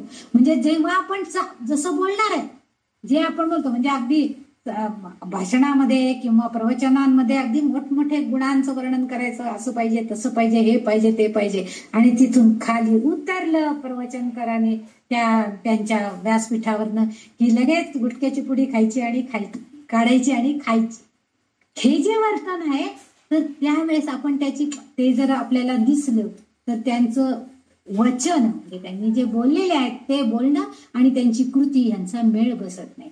तसं माझं व्हायला नको, कारण मी सत्याची कास धरणार आहे आणि आपोआपच माझ्यामधले दुर्गुण सगळे बाहेर जाणार आहेत आणि स्थिर लक्ष्मी माझ्या घरामध्ये, अर्थात हे घर म्हणजे माझं शरीर, माझ्या शरीरामध्ये, माझ्या अंतरंगामध्ये कायम वास्तव्यात राहणार आहे. आपोआपच लक्ष्मी गेली की चांगली लक्ष्मी म्हणजेच वैभव, श्री, संपत्ती सगळं माझ्याकडे आहे. मयी श्री श्रेयतामिषा, माझ्या ठिकाणी अशी लक्ष्मी आश्रयाला येऊ की जी चांगल्या पशुधनाच्या रूपात असेल, धनधान्याच्या रूपामध्ये असेल, आणि ही अशी सगळी मला प्राप्त हो. आता इथं रूपामध्ये म्हणजे कसं, धनधान्य आहे, पशुधन आहे, नुसतं पशुधन काय करायचंय नाही, पशुपासनं मिळणारे म्हणजे गाई म्हशींपासनं मिळणारं दूध, दही, तूप, लोणी, जे काय आहे सगळं, त्या सगळ्या रूपांमध्ये ती वास्तव्याला येऊन राहावं अशी अपेक्षा इथं तिने केली. म्हणजे माझी इच्छा, माझा संकल्प, माझी आकुती म्हणजे माझा संकल्प जो आहे की तिने माझ्या इथं राहायला यावं, ती सगळी पूर्ण मनाने केलेला संकल्प जेव्हा प्रत्यक्षात वाचेनेही सत्यात यायला हवा असेल असं जर खरं ठरलं तर तो संकल्प फलद्रूप होतो. आपण चांगल्या प्रकारे चांगल्या मनानं जर एखादा संकल्प केलेला असेल तर निश्चित तो पूर्णत्वास जातो. आणि ह्या प्रयोग आपण करून बघायला हरकत नाहीये की जर समजा आपल्याला एखादा संकल्प केलाय आपण की ठराविक 8 वाजता म्हणजे 8 वाजता देवाला नैवेद्य दाखवायचा म्हणजे दाखवायचा, काय वाटेल ते होऊ दे. तर आपण जर संकल्प केला तर तो भगवंत आपल्याला आठवण करून देतो आणि आपण आपोआपच त्याला नैवेद्य दाखवतो. म्हणजे त्याला त्याची क्षुधा किंवा त्याला आपला संकल्प आहे की या दूध साखरेचा नैवेद्य देवाला, हा संकल्प आहे, हा पूर्ण होतो. पण म्हणजे त्याचं सहाय्य होतो. पण हा सत्यात आज काय राहू द्या, आता 8 वाजून गेलेत, आता काय सावकाश दाखवूया असं नाहीये. 8ला म्हणजे 8ला आपण तो म्हणजे संकल्प करायचा आहे. मग त्याला आपोआपच ही श्री देवता जी आहे ती त्याला पुष्टी देते, जोड देते आणि ते पूर्ण सत्यात होतो, फलद्रूप होतो. आणि ते केव्हा होईल की माझी वाणी, माझे जे शब्द आहेत हे सत्यात आले तरच आपण वाचेनं चांगलं बोललं पाहिजे. नाहीतर इकडे शिव्या शाप देऊन यायचं बाहेर ना, धडा धडा धडा यायचं, 8 वाजले चला भरा भरा भरा, लगेच दूध साखर घ्यायचं, देवापुढे ठेवायचं आणि एकदा पाणी पिऊन मोकळं व्हायचं, असं नाहीये. तर त्या देवाला सुद्धा वाटलं पाहिजे की माझा भक्त माझ्यासाठी किती त्याला तळमळ आहे की मी वाट बघतोय त्याच्या नैवेद्याची. कर्माबाईच्या खिचडीमध्ये तेच आपल्याला त्या गोष्टीमध्ये तेच सांगितलेलं आहे की तो भगवंत वाट बघत होता तिची, की तो येतोय मग तो ती मला खिचडी देईल मला, आणि त्याला उपाशी राहावं लागलं. ही जे आहे म्हणजे संकल्प आहे. आणि हा संकल्प आपल्या खऱ्या वाणीनं प्राप्त करायचा म्हणजे त्याला सत्याचा आधार घ्यायचा. म्हणजे खरं बोललं आपण नेहमी सत्याचा नेहमी विजय असतो, सत्यमेव जयते असं आपण नेहमीच म्हणतो. म्हणजे सत्य खरं बोलून लक्ष्मीला प्राप्त करून घ्यायचं म्हणजेच आपल्या वाणीनं आपण खरं बोलायचं. कारण जे सत्याधिष्ठित असतं त्या माणसाला वाचा सिद्धी प्राप्त होते. आणि सत्याचे महत्व म्हणजे सत्य लक्ष्मी म्हणजे स्थिर लक्ष्मी ही प्रत्येकाला हवी असते. पण त्यासाठी आपणही तेवढे प्रयत्न केलं पाहिजे. आपल्या मुखातून चांगलंच इच्छा मनोकामना बोल आणि खरं बोलणं हे सगळं व्हायला पाहिजे. तरच आपण यश कीर्ती अन्न समृद्धी पशुधन समृद्धी हे सगळं प्राप्त होतं. आणि मग हे सगळंच त्या भक्ताच्या आश्रयाला येतात आणि तो सगळ्यांनी समृद्ध होतो असा अर्थ ह्या मयी श्री श्रेयताम शहा, हे सगळं माझ्या आश्रयाला, यश कीर्ती अन्न समृद्धी सगळं माझ्या आश्रयाला येवोत, आश्रय करो माझ्याकडं, म्हणजेच मी समृद्ध झालेला आहे, संपन्न झालेला होईल. पण त्यासाठी मला सत्याची म्हणजे सत्याधिष्ठित सत्याचे महत्व, सत्य कसं सत्याची कास धरली तर असत्य आपोआप बाजूला जाते, म्हणजे अलक्ष्मी आपोआपच बाजूला जाईल, असत्य आपोआप बाजूला जाईल. म्हणजे सत्याची कास धरायला पाहिजे असं म्हणजे स्थिर लक्ष्मी तिथे येणार आहे असं ह्या रुचेमध्ये या रुचेचं महत्व आपल्याला सांगितलेलं आहे. आता पुढचा जो श्लोक आहे तो तर अतिशय छान आहे. त्याच्यामध्ये 11वी रुच आहे ती ही अनुष्टुप छंदामध्ये आहे. तो मध्ये राहिली 11वी टीका. कर्दमेन प्रजाभूता मयि संभव कर्दम श्रियम वासयमे कुले मातरम पद्ममालिनी. इथं कर्दम म्हणजे आपण जे 4 ऋषी बघितले की ज्यांनी श्री सूक्ताची रचनाकार म्हणून ज्यांची गणना केली, लक्ष्मीचे पुत्र त्यांना म्हटलेले, त्यापैकी एक म्हणजे कर्दम असाही उल्लेख आहे. आणि खर तर कर्दम म्हणजे चिखल असाही अर्थ आहे. म्हणजे लक्ष्मी माता ही जी आहे ही कशी आहे, हे कर्दमा म्हणजे ती काय इथं काय केलेलं त्या भक्तांनी त्या मुलाला बोलवून घेतलं, हे कर्दमा तू ये माझ्याकडं, माझ्यावर कृपा कर, मला तुझी कृपा दृष्टी होऊ दे, माझ्यावर तू प्रसाद कर. इथं कर्म दे ना, कर्दमेन प्रजाभूता मयि संभव कर्दम, त्या संभव म्हणजे प्रसाद कर म्हणजे माझ्यावरती कृपा कर, माझ्या मयि संभव माझ्यावरती कृपा कर, हे कर्दमा तू ये आणि माझ्यावरती कृपा कर. खरं म्हणजे कर्दम म्हणजे चिखल असा अर्थ आहे. अर्थात काय होईल, हा मुलगा आला की आपोआप त्याच्या पाठोपाठ त्याची आई पण येईल, आपल्या मुलाची काळजी आईला असते त्यामुळे ती आपोआपच येईल. म्हणून तो म्हणतोय की चिखल म्हणजे काय आहे, चिखल केव्हा होतो जेव्हा भरपूर पर्जन्यवृष्टी होते. म्हणजे वरुण राजाची आळवणी किंवा वरुण राजाला आवाहन त्यामध्ये आहे. म्हणजे सृष्टी जर सुजलाम सुफलाम व्हायला व्हायला हवी असेल तर त्या वरुण राजाची कृपा आपल्यावरती व्हायला पाहिजे, म्हणजेच सुफलाम सुजलाम होणार आहे, समृद्ध होणार आहे. म्हणून ही लक्ष्मी माता जर आपल्या सुपुत्रासहित आली तर काय होणार आहे, आपोआपच ती जी समृद्धता आहे ती त्या भक्ताला मिळणार आहे. श्रियम वा, आणि तो भक्त काय सांगते, श्रियम वासयमे कुले.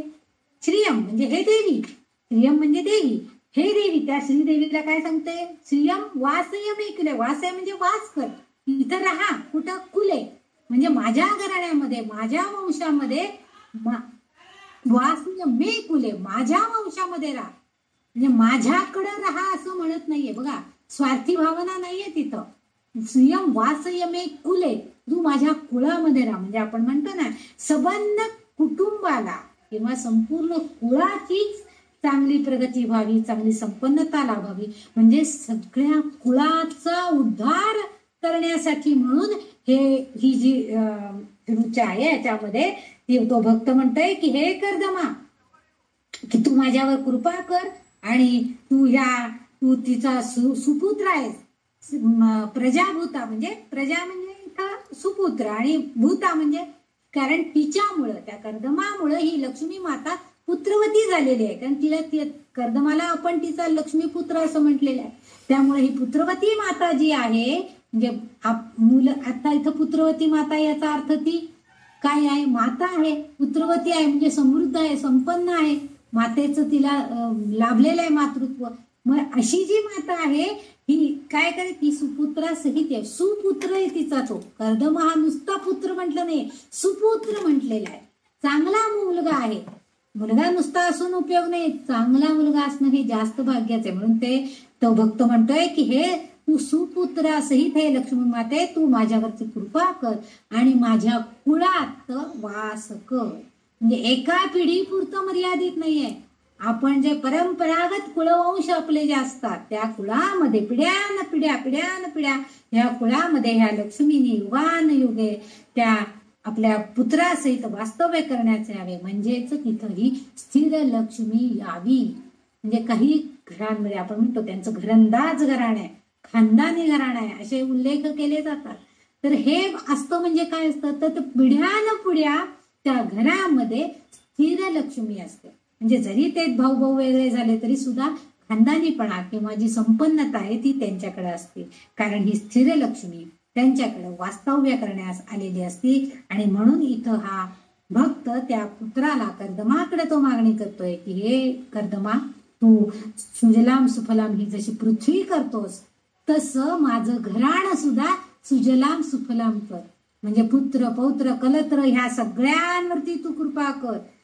त्याच्या पुढे आणखीन ती सांगते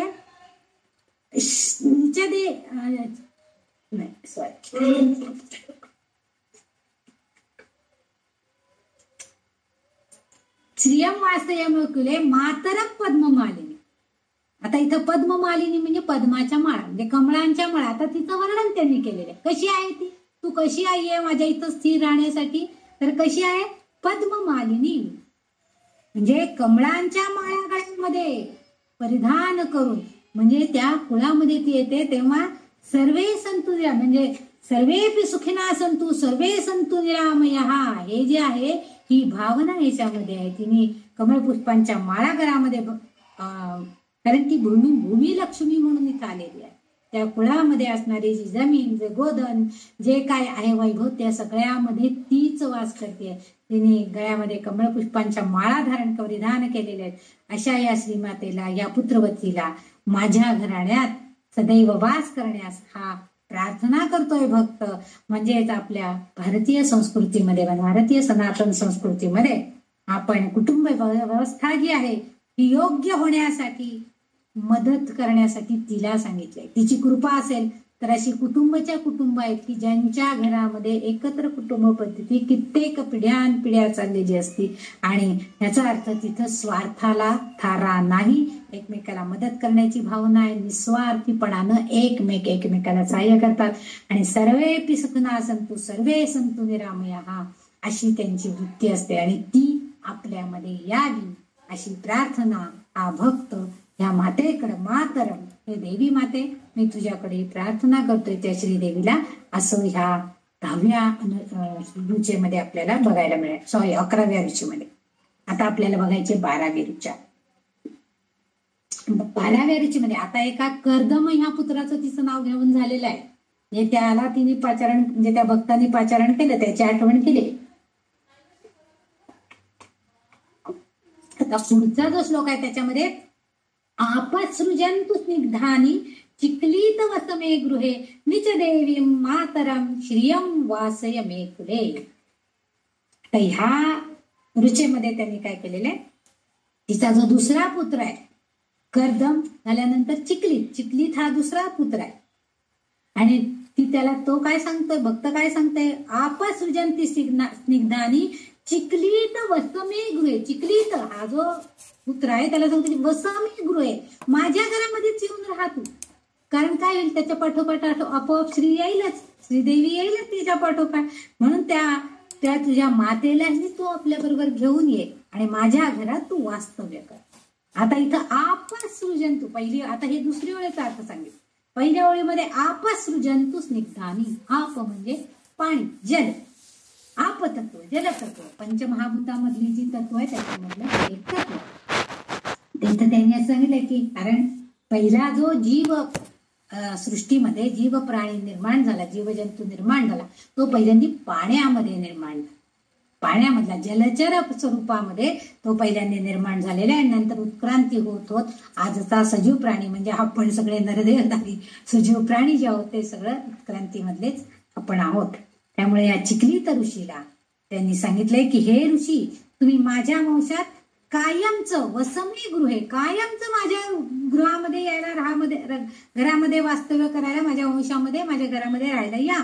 त्यांनी त्या भक्तांनी सांगितलं. आणि येताना मातेला घेऊन या, कारण ही आपल्या कुळामध्ये, आपल्या घराण्यातल्या सर्व आप्त बांधवांकडे ती काय करणार आहे, ही येताना ही लक्ष्मी माता तुमच्या बरोबर आली की आप्त बांधवांच्याकडेही या श्रीदेवीनं वास्तव्य करावे, अशी ही त्यांची इच्छा आहे. चिक्लीत.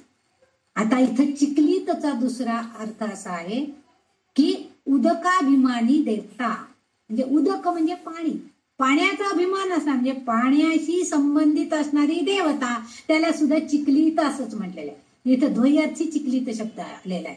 म्हणून ती काय सांगते की बघा, पाण्याची जर कमतरता पडली, नदी नाले ओस पडले, विहिरीला पाणी नाही. बघा दुष्काळाची परिस्थिती आठवा, आपल्याकडे पण बऱ्याच वेळा दुष्काळ जेव्हा पडतात तेव्हा किती हाल होतात लोकांचे, पाण्यासाठी वणवण हिंडावं लागतं. म्हणजे पाणी नसलं, जीवन, पाण्याला जीवन असं नाव आहे. म्हणजे पाणी नसलं तर आपला जीव सुद्धा निघून जायची वेळ येते. आणि म्हणून तो सांगताय की हे जलदेवता, असाही म्हणजे ह्या ऋषीचं नाव जसं चिक्लीत आहे तसं त्या देवतेच आहे. आणि आणखीन एक गोष्ट याच्यामध्ये असे आहे की आपसृजंतु स्निग्धानी. आता स्निग्धानी, स्निग्ध म्हणजे काय हो, स्निग्ध म्हणजे ओलसर, चिकट आणि त्याच्यामध्ये थोडासा गोडवा असणार असा तो स्निग्ध. आपण म्हणतो तूप हा स्निग्ध पदार्थ आहे. बघा त्याला थोडासा गोडवा असतो, थोडासा तो चिकट असतो आणि थोडासा प्रवाही असतो. तो स्निग्ध पदार्थ आहे. म्हणून त्याला म्हणजेच काय तर त्याच्यामध्ये प्रेमपणा, प्रेम आहे, स्नेह आहे, मंगलमयता आहे. ह्या तुपाचा उपयोग आपण सगळीकडे, म्हणजे मंगल कार्यांमध्ये, होम हवनामध्ये सगळीकडे ह्या घृताचा, घृत म्हणजे तूप, त्याचा सगळीकडे वापर केलेला जातो. आणि म्हणून तो सांगतोय की स्निग्धानी सृजंतु, स्निग्धानी म्हणजे स्नेहयुक्त कार्य तू कर, प्रेम उत्पन्न कर. आणि सृजंतु, सृजनता म्हणजे काय, उत्पन्नता करणे, उत्पन्न करणे. सृजनशीलता हा भूमी मातेचं आहे. आपल्या भूमीमध्ये एखादा जर बी पडलं तर ते सृजनशीलतेनं ते रोप उगवून येतं. म्हणजे सृजनशीलता हा गुण त्या भूमातेचा आहे. आणि त्यामुळेच ह्या सृजनशीलतेचं सामर्थ्य, आणि नुसतं बी पडले आणि त्याच्यावर जर पाणी पडलं नाही तर ते बी रुजत नाही, वाऱ्याने ते इकडं तिकडं उडून जातं किंवा मातीमध्ये नुसतं मिसळून जातं. पण त्याला थोडंसं ओलावा मिळाला, प्रेमाचा, स्निग्धतेचा, मायेचा, तर काय होतं, आपोआपच ते बीज आहे ते रुजतं आणि छान एखादं रोप तयार होतं. आपण एखादा शेंगदाणा, एखादा वाटाणा, फुटाणा, काही आपण हरभरा एखादा पेरून बघा, त्याला जर थोडस पाणी घातलं तर त्याला आपोआप अंकुर फुटतो आणि मग छोटस वृक्ष म्हणजे झाड त्याचं. म्हणजे ते कशामुळे होतं तर स्नेहाचा ओलावा त्याच्यामध्ये असतो. आणि म्हणून म्हणजे सृजनता जी आहे ती उत्पन्न करण्याचं कार्य किंवा ती शक्ती तुझ्याकडे आहे. आपच सृजन तू स्निग्धान. म्हणजे पाण्याच्या साह्यानं प्रेमयुक्त अंतःकरणानं मायेच्या ओलाव्यानं तू हे सृजनशीलतेचं कार्य करू शकतेस. हे देवते तू करू शकतेस. नीच देवी मातरम.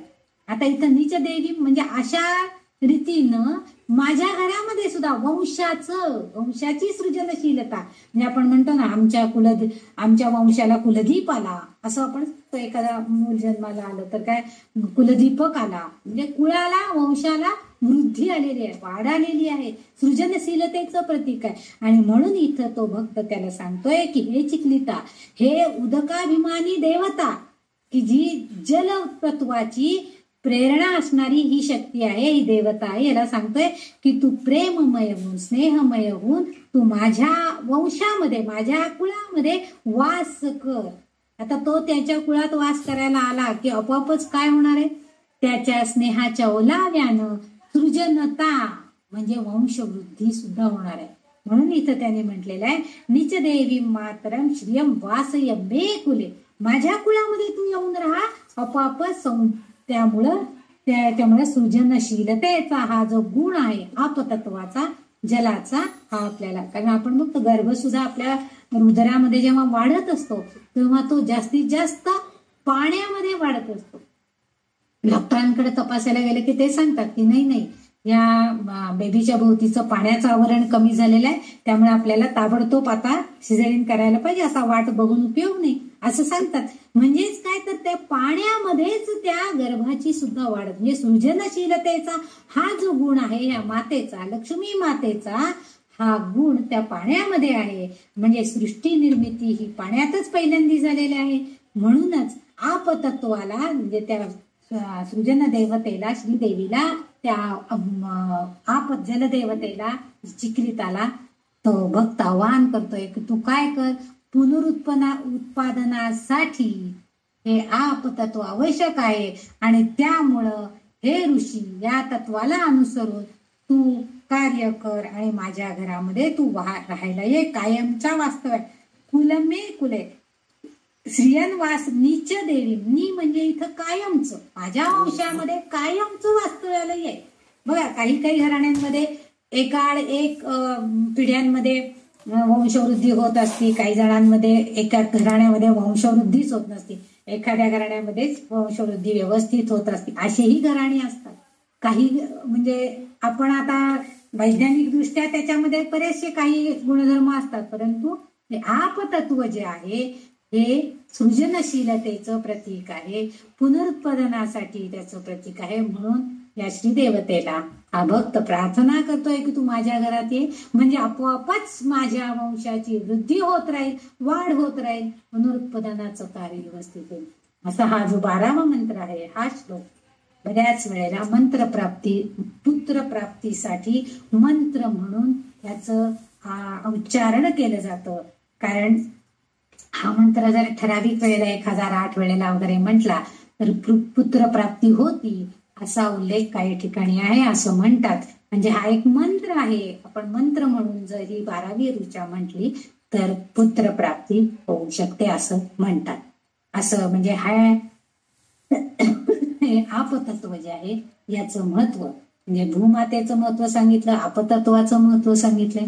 आता आपण जाणार आहोत 13व्या ऋचेकडे जाणार आहोत. 13वी ऋचा जी आहे ही आर्द्राम पुष्करणीम पुष्टिम पिंगलाम पद्ममालिनीम चंद्राम हिरणमयी लक्ष्मीम जातवेदोम आवह.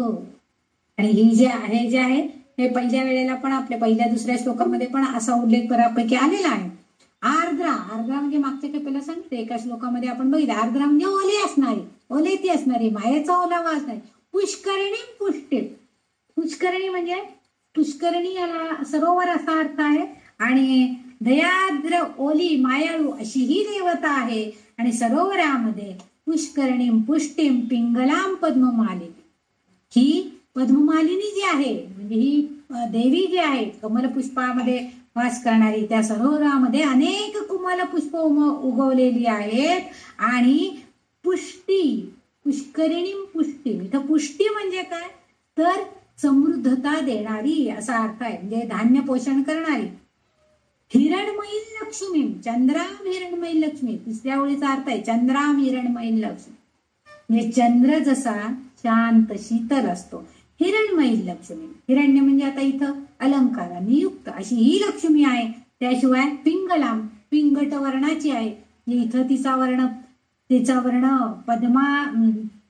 पद्मासनम असं म्हटलेलं नाही, पद्मिनी म्हटलेलं नाहीये, लालसर रंगाची म्हटली नाही, तर पिंगट वर्णाची अशी ही देवी तिचं वर्णन केलेलं आहे. कमळ पुष्पांची माळा तिनं धारण केलेली आहे आणि श्री ही देवता पुष्करणी द्वीपामध्ये जणू त्या सरोवरामध्ये आहे. आणि त्यापुढे तिने सांगते चंद्राम हिरणमयी लक्ष्मी जात वेदो मावह. तर इथं पुष्करणी, इथं जे सरोवर आहे, सहसा पूर्वीच्या काळी जे सरोवर असायचे त्यामध्ये हत्ती जलक्रीडा करण्यासाठी बरेच वेळेला जात असत किंवा पाणी पिण्यासाठी त्या सरोवरांकडे जात असत. आणि अशा सरोवरांमध्ये कमल पुष्पांच्या माळा परिधान करून ही श्रीदेवता तिथं आहे आणि तिच्यावरती हे पुष्करिणी, आता पुष्करिणी या द्वीपामध्ये हे जे गज आहेत, हत्ती आहेत, त्या हत्तींनी आपल्या सोंड्यांनी त्या देवीवरती जल अभिषेक करत आहेत अशी कल्पना केलेली आहे. आणि त्यामुळे इथं म्हटलेलं आहे की ही लक्ष्मी कशी आहे, भक्तांचं पोषण करणारी आहे आणि तेजस्वी आहे, पण तरीही ती चंद्रासारखी प्रकाशमान आहे, शीतलता देणारी आहे. अशा त्या लक्ष्मी मातेला जात वेदो पुन्हा जातवेदाकडे आलेले. पहिल्या जसं रुचेमध्ये त्यांनी जातवेदालाच प्रार्थना केली होती की तू बोलव माझ्यासाठी, तूच माझा मध्यस्थ हो आणि तिला माझ्याकडे पाचारण कर. इथेही तेच सांगतात की हे जातवेदा हे आग्ने समुद्र मंथनातून उत्पन्न झालेली म्हणून आर्द्र असलेली, ओली असणारी, आणि जिच्या मस्तकावरती हे जे हत्ती आहेत, हे गज आहेत, हे गजलक्ष्मी जी आहे, हे गजांत लक्ष्मी ही जी आहे, हे अभिषेक करतायत त्या पुष्करणीच्या सरोवरातल्या पाण्यांनी. आणि सर्व प्राण्यांचं पोषण करणारी ही पिंगल वर्णाची कमल पुष्प धारण केलेली अशी ही जी देवता आहे, श्री देवता आहे. त्याशिवाय ती कशी आहे, चंद्रा हिरणमयी लक्ष्मी, चंद्राप्रमाणे लखलखीत आहे, चकचकीत आहे, पण तरीही कशी आहे, शीतल आहे. आणि लक्ष्मी तिने सुवर्णालंकारांनी ती नटलेली आहे. अशा लक्ष्मीला तू माझ्याकरता बोलव. म्हणजे गजेंद्र लक्ष्मी, गजांत लक्ष्मी आपण जेव्हा बघतो तेव्हा सोंड वर केलेले दोन हत्ती दोन बाजूला आणि कमळाचं आसन करून ही लक्ष्मी माता बसलेली आहे. असं जेव्हा असतं त्याला आपण गजांत लक्ष्मी असं म्हणतो. आणि अशा लक्ष्मीचं वर्णन या श्लोकामध्ये, या रुचेमध्ये केलेलं आहे. आणि अशी ही पिंगट वर्णाची, अशी मायेचा ओलावी असणारी अशी ही श्रीदेवी आहे. आणि तिला या जातवेदाला म्हणजे या अग्निदेवतेला त्याच्याकरता जातवेदो माझ्याकरिता पाचारण करण, कारण मला ती हवी आहे. श्रीदेवी मला हवी आहे. श्रीची संपन्नता, वैभव, पुष्टी, धनधान्य हे सगळं मला हवंय. ही संपन्नता माझ्याकडे यायला हवी, म्हणून तू तिचा माझ्यासाठी प्रार्थना कर आणि तू तिला बोलाव या लक्ष्मी मातेला. अशी ही लक्ष्मी माता माझ्याकडे यावं. आणि त्यानुसार ह्या अपतत्वाला धरून अशी ही लक्ष्मी माता आहे तिला, कारण ती पवित्र देवता इथं संबोधली तिला गेलेलं आहे. आणि सर्व प्राणी मात्रांची पोषण करणारी अशी ही देवता आहे असा उल्लेख इथं झालेला आहे. आता 14वा जो रुच आहे तोही आहे अनुष्टुभ छंदामध्येच आहे. आर्द्राम यक्करणीम यष्टीम सुवर्णाम हेममालिनीम सूर्याम हिरणमयी लक्ष्मीम जातवेदो मावह असं सांगितलेलं आहे इथं मध्ये. आता इथं मात्र काय केलेलं आहे त्यांनी, जातवेदाला पुन्हा आवाहन केले, पुन्हा प्रार्थना केली. आधी पण केलीच होती पहिल्या 2-3 श्लोकातून, आताही पुन्हा ते 2-3 शेवटच्या श्लोकांमधनं त्यांनी तेच करतायत, पुन्हा प्रार्थना करतायत की हे जातवेदा तू काय कर. आर्द्राम दयार्द्र आहे, ओली आहे, मायेचा ओलावा असलेली आहे. यक्करणीम यष्टीम म्हणजे काय, यक्करणीम म्हणजे हातात दंड धारण केलेली आहे. यष्टी म्हणजे काठी, दंडरूप. दंडरूप काठी म्हणजे जे त्याला धर्मदंड असं म्हटलं गेलेलं आहे. अशी धर्मदंड हातामध्ये असणारी अशी ही काठी आहे. म्हणजे आध्यात्मिक मार्गामध्ये असणाऱ्या भक्तांसाठी धर्माप्रमाणे कार्य करावं त्यांनी, म्हणून त्यांना धाक दाखवण्यासाठी हिनी ती काठी हातात घेतली आहे, धर्मदंड हातात घेतलेला आहे. आर्द्राम यक्कर्णीम यष्टीम अशी ती धर्मदंड हातात घेतलेली अशी ही श्रीदेवता आहे. म्हणजे काय आहे, ही का करते, असा धाक का दाखवते ही आपल्या भक्तांना, तर नाठाळ लोक जे आहेत त्या लोकांना योग्य मार्गावर आणण्यासाठी, त्यांना शिक्षा देण्यासाठी, त्यांना धाक दाखवण्यासाठी तिने हातामध्ये असा धर्मदंड हातात धारण केलेला आहे. असं पहिल्या ओळीचा सुवर्णाम हेममालिनी, सुवर्ण म्हणजे ते सोनेरी वर्णाचे आहे. हेममालिनी, हेम म्हणजे सोनच, आणि सोन्याच्या माळा जिने हात गळ्यामध्ये धारण केलेल्या आहेत. सुवर्णाम हेममालिनी सूर्याम हिरणमयी लक्ष्मी. आता सूर्याप्रमाणे सूर्य जसा तळपतो, तेजानं तळपतो, सूर्य जेव्हा सकाळी सूर्य उगवलेला असतो तेव्हा त्याचं तळपणं थोडंसं सौम्य असतं, पण जसं जसं 12चं ऊन वाढत तसं तसं तेज त्याचं प्रखर होत जातं. आणि अशा प्रखर तेजानं, लखलखत्या तेजानं ती प्रकाशमान झालेली आहे. आणि अशा ह्या लक्ष्मीला माझ्या करता, सुवर्णमय असणाऱ्या अशा या लक्ष्मीला तू माझ्या करता आवाहन कर, असं त्यांनी जातवेदाला पुन्हा प्रार्थना केली. या श्लोकामध्ये पण 13व्या श्लोकामध्ये पण जातवेदाला प्रार्थना आहे, 14व्या श्लोकामध्ये म्हणजे रुचेमध्ये पण प्रार्थना केलेली आहे. अग्नीला प्रार्थना केली आहे की हे अग्निदेवते, तू ओली तर आहेस, दयाद्र आहेस, मायाळू आहेस, मायेचा ओलावा तुझ्यामध्ये आहे, आणि हातात तू दंड धारण केलेला आहे, धर्मदंड तुझ्या हातामध्ये आहे. आणि दंडरूप तू जेव्हा दिसतेस तेव्हा तू काय वाटतंय आम्हाला, की तू शिक्षा कर्त्री आहे, जो चुकणारा भक्त आहे, ज्याच्या हातून काहीतरी वेगळं अघटित घडतंय, त्याला शिक्षा देण्याची पात्रता फक्त तुझ्यामध्येच आहे. त्याशिवाय तिचं वर्णन त्यांनी पुढच्या ओळीनं केलेलं आहे की सोनेरी वर्णाची, सोन्याच्या माळा गळ्यात परिधान केलेली आणि सूर्याप्रमाणे सुवर्णमय तेजानं चळकणारी अशा ह्या लक्ष्मीला हे अग्निदेवता माझ्याकडे बोलव, असा हा अर्थ 14व्या रुचेचा आहे. आता पुढची जी म्हणजे ही जी देवता आहे तिला बोलवण्याचं काम आता पुन्हा म्हणजे पहिल्या मधल्या रुचेमध्ये त्यांनी तिचं वर्णन केलं, ती कशी आहे ते सांगितलं. पहिल्या 2-4 श्लोकांमध्ये तिला आवाहन केलं. आता शेवटच्या 2 श्लोकांमध्ये पुन्हा तिला पाचारण करण्याची प्रार्थना केली. 15वी जी रुचा आहे त्याच्यामध्ये ही जी 15वी रुचा आहे ही छंद त्याचा आहे प्रसार पंक्ती, म्हणजे विस्तार केलेला आहे. पंक्ती म्हणजे ओळी, आणि या ओळीचा विस्तार त्यांनी केलेला आहे. ताम आवह जात वेदो लक्ष्मीम अनपगामिनीम यस्याम हिरण्यम प्रभूतं गावो दास्यो श्वान विंदेयम पुरुषानहम. ही 15वी रुचा जी आहे आता त्यांनी पुन्हा अग्नीला प्रार्थना केली आहे. ताम, आता बाकीच्या रुचांकडे जर तुम्ही नीट लक्ष दिलं 14व्या आणि 15व्याकडे तर जातवेदो म आवह, जातवेदो म आवह ही ओळ शेवटी आलेली आहे. म्हणजे दुसऱ्या चरणामध्ये ते शेवटचे शब्द त्यांनी उद्धृत केलेले आहेत या चिक्रीत किंवा या ऋषीमुनीने. पण इथं मात्र तामावह म्हणजे हे आज्ञे तामावह, मी तुलाच प्रार्थना करतोय, तुलाच सांगतोय आता आवह, तू ये इथं. कशासाठी? आवह जात वेद, तू ये इथं, हे आज्ञे तू ये. कशासाठी? तामावह जात वेद लक्ष्मीम अनपगामिनी. अनपगामिनी म्हणजे कधीही नाश न पावणारी, चिरनिवासी अशी लक्ष्मी जी आहे, अशा लक्ष्मीला तू घेऊन ये. आणि असं म्हणजे तू पुढची जी चरण आहे त्याच्यामध्ये यस्याम हिरण्यम प्रभूतम, पुढच्या 2 ओळींचा अर्थ आपण आधी बघूया.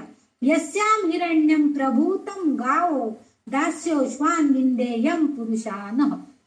आता दास्य म्हणजे दासदासी, गाव म्हणजे गाई, हिरण्य म्हणजे सोने शुद्धत्व, अश्वान म्हणजे अश्व, दास्यो श्वान विंदेयम, विंदेयम म्हणजे मी या सगळ्यांनी संपन्न होईन, समृद्ध होईन, या सगळ्याची विपुलता भरपूर माझ्याकडे हे सगळं असेल. पुरुषानहम, आता इथं पुरुषानहम म्हणजे माझा सगळा परिवार, संबंधित परिवार जो आहे, म्हणजे हे दास दासी म्हणजे माझी आप्त इष्ट, माझ्याकडे असणारं पशुधन गोधन हे सगळ्यांनी युक्त अशी जी आहे ती संपन्नता माझ्याकडे येऊ दे. ताम म्हणजे ताम ताम आवह जात वेदो.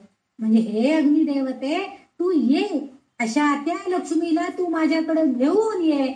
आणि काय पुढे सांगितलंय, अनपगामिनी लक्ष्मी, म्हणजे कधीही नाश न पावणारी, चिरंतन चिरस्थायी असणारी, अशी चिरनिवासी अशी जी लक्ष्मी आहे, अशा त्या लक्ष्मीला तू माझ्याकडे घेऊन ये. यस्याम हिरण्यम प्रभूतम. आता इथं प्रभूतम म्हणजे खूप विपुल प्रमाणामध्ये, भरपूर. यस्याम हिरण्यम प्रभू. हिरण्य म्हणजे इथं काय आहे, हिरण्य म्हणजे इथं अर्थ शुद्ध, म्हणजे इथं सोनं असा अर्थ जरी घेतला तरी त्या सोन्यातली शुद्धता. आता इथं आपल्या मनाची शुद्धता, म्हणजे माझ्या मनामध्ये असणारे जे वाईट विचारांची किलमिश जळमट जे आहे ती सगळी निघून जाऊ दे, आणि माझं मन आणि अंतःकरण शुद्ध होऊ दे. म्हणजे शारीरिक शुद्धता, मनाची शुद्धता ही सगळी माझ्याकडे येऊ दे, की ज्या योगानं हत्ती घोडे दास दासी सगळा माझा परिवार ह्या योगाने युक्त होऊ दे, संपन्न होऊ दे. अशा त्या अनपगामिनी म्हणजे चिरंतन कधीही नाश न पावणाऱ्या अशा त्या लक्ष्मीला तू माझ्याकरिता ताम आवह बोलाव, तिथं माझ्याकडे स्थिर राहायला ती येऊ दे. म्हणजे जी आली तर काय होणार आहे, मला हे सगळं प्राप्त होणार आहे, संपन्नता प्राप्त होणार आहे, विपुलता प्राप्त होणार आहे, सगळं विपुल गोष्टी मला मिळणार आहे. त्यामुळे तू माझ्याकडं माझ्या सगळ्या संपन्नतेसाठी तू तिला माझ्यासाठी बोलव, पाचारण कर. असं या जातवेदाला यांनी इथं प्रार्थना केलेली आहे, त्याला म्हणजे विनंती केलेली आहे की काय कर हे अग्ने, जी लक्ष्मी आली की काय होईल, विपुल सोनं येईल, धनधान्य होईल, गाई घोडे पशु दास दासी पुत्र कलत्र मित्र इत्यादी सगळी संबंधितांनी सुद्धा सगळेजण संपन्न होतील, सगळेजण युक्त होतील. आणि अशा कधीही नाश न पावणाऱ्या, चिरस्थायी असणाऱ्या, चिरनिवासनी असणाऱ्या लक्ष्मीला तू माझ्यासाठी बोलव. म्हणजे बघा इथं त्या जातवेदामार्फत, अग्निमार्फत तिने प्रार्थना केलेली आहे भक्तांनी की तू ये माझ्याकडं, तिला घेऊन ये. त्या ऋषींना पण प्रार्थना केली आधी, ऋषींना म्हणजे त्या तिच्या मुलांना, की तुम्ही पण या, तुमच्या आईला पण घेऊन या. आणि इथं पण त्यांनी सांगितले ती येऊ दे माझ्याकडं, कशी येऊ दे, तर हे सगळं घेऊन येऊ दे, जेणेकरून मी समृद्ध होईन, संपन्न होईन. माझ्यातले वाईट गोष्टी ज्या आहेत, अलक्ष्मी जी आहे, अमंगलता जी आहे, ती सगळी नाश होऊन जाईल, अशी प्रार्थना त्या अग्नीला केलेली आहे. इथपर्यंत 15 ऋचा ह्या ज्या आहेत, ह्या 15 ऋचांचा पाठ म्हणजे पठण, श्रीसुक्ताचा जेव्हा पाठ करतात, हवन करतात किंवा पाठ करतात, त्यावेळेस एक वेळेला पठण म्हणजे एक वेळेला 15 ऋचा झाल्या की एक आवर्तन झालं असं म्हणतात. असं 15 वेळेला करावं. आणि मग 16व्या वेळेला ही शेवटचे जी आपण आवर्तन करतो त्यावेळेस ही 16वी ऋचा फलश्रुती. मला वाटतं मी काल थोडं या फलश्रुतीविषयी तुम्हाला सांगितलेलं आहे, तरी पण आज थोडंसं अगदी 1-2 मिनिटांमध्ये मी सांगते आणि मग आपण इथं संपूया. आणि फलश्रुती म्हणजे तुम्हाला माहितीच आहे की फलश्रुती म्हणजे सगळ्याची फळ देणारी अशी ती आहे असं आपण म्हणतो. तर तसं ते फलश्रुती जी आहे ही आपल्याला थोडीफार शेवटच्या 2 श्लोकांचा तर मी वर्चस्वम आयुष्यम हे आधीच सांगितलेलं होतं. त्यामुळे सगळं चांगलं देणारी अशी ही लक्ष्मी आपल्याकडे यावी अशी आपण अपेक्षा करतो. म्हणून हे आता शेवटचा जो श्लोक आहे, यश शुची प्रयतो भूत्वा धूयादा जमनवहम सूक्तम पैंच दशर्चैंच श्रीकाम सततै जपे. त्यांनी असं छान सांगितलंय की काय केलेलं आहे, त्यांनी काय सांगितलेलं आहे की पृथ्वीवरती यश शुची, शुचित्व म्हणजे तुम्ही शुचिर्भूत होऊन या, तुम्ही नुसतं येऊ नका, शुचिर्भूत व्हा पहिल्यांदा. म्हणजे छान तुम्ही असं काय करायला पाहिजे की पवित्र व्हायला पाहिजे. म्हणजे आपल्या मनातील अलक्ष्मी, दुष्ट प्रवृत्ती, दुष्टभाव, दुराचार, दुर्विचार, सगळे कपट विचार, द्वेष, हे सगळं आधी काढून टाकायचंय. शुचिर्भूत व्हायचं मनानी आणि शरीरानी सुद्धा. शुचिर्भूत होऊन जो कोणी श्रीकाम सततै जपेत, आता इथं पहिला यश शुची आणि श्रीकामम सततम जपेत आहे, इथं आधी अर्थ घ्यायचा की जो शुचिर्भूत होऊन अशा श्रीची इच्छा करणारा, त्याशिवाय प्रयतो भूत्वा, प्रयत म्हणजे नियमपूर्वक, प्रयतो भूत्वा नियमपूर्वक, जिथे इंद्रियांना आपण जे पाठ करतोय तेव्हा आपल्या इंद्रियांवर ताबा ठेवून, नाहीतर तीन-तीनदा उठायचं, तीन-तीनदा बसायचं असं न करता एक जागी बसून, म्हणजे मी आपल्या मनावरती का ताबा ठेवून आपण हे पठण, जे प्रयतो भूत्वा, या भूमीवरती, भूत्वा म्हणजे होऊन, शुचिर्भूत होऊन या पृथ्वी तलावरती जेव्हा आपण या मर्त्य लोकामध्ये या श्री सुक्ताचा पाठ करतो तेव्हा आपण शुचिर्भूत व्हायला पाहिजे. आणि श्रीची इच्छा करणाऱ्यांनी या 15 ऋचांचं पंचदशर्चंच, पंचदश म्हणजे 15 ऋचांचा सतत नियमित या सुक्ताचा जप करावा. आणि कसं आहे, श्री काम सततै जपे, सतत म्हणजे रोज जप करायला पाहिजे. श्री काम सतत म्हणजे जुहू, आता मधलं जे कोण राहिले त्याचा अर्थ आपल्याला बघायचं. जुहुयादात जमनवहम, जुहुयात म्हणजे होम करावा. आता इथं मी काल सांगितलं होतं की होम हा वाणीचा होम आहे, म्हणजे वाक यज्ञ म्हणतो आपण त्याला. काही ठिकाणी तूप अर्पण करून यज्ञ केला जातो, काही ठिकाणी आपण कुंकुमार्चन करून थोडासा होम हवनाचा प्रकार करतो. म्हणजे हे जे आहे, हे वाहन जे आहे त्या श्रीदेवीच्या श्रीयंत्रावरती हे जे आवाहन करून तिला बोलावून तिला अर्पण करणं जे आहे ते कसं करायला पाहिजे, शुचिर्भूत होऊन करायला पाहिजे. आणि या 15 ऋचांचं नियमानं आपल्या इंद्रियांवर ताबा ठेवून नियमपूर्वक जर वाचन केलं, जप केला, हवन केला तर ते आपल्याला सगळ्या इच्छा पूर्ण करणारी आहे, असं त्यांनी या श्री सुक्ताचं महत्व सांगितलेलं आहे. ही जो माणूस, म्हणजे जो भक्त लक्ष्मीची इच्छा करणार आहे त्याने शुचिर्भूत होऊन नियमपूर्वक 15 ऋचांचं सुक्त नियमित जपावे.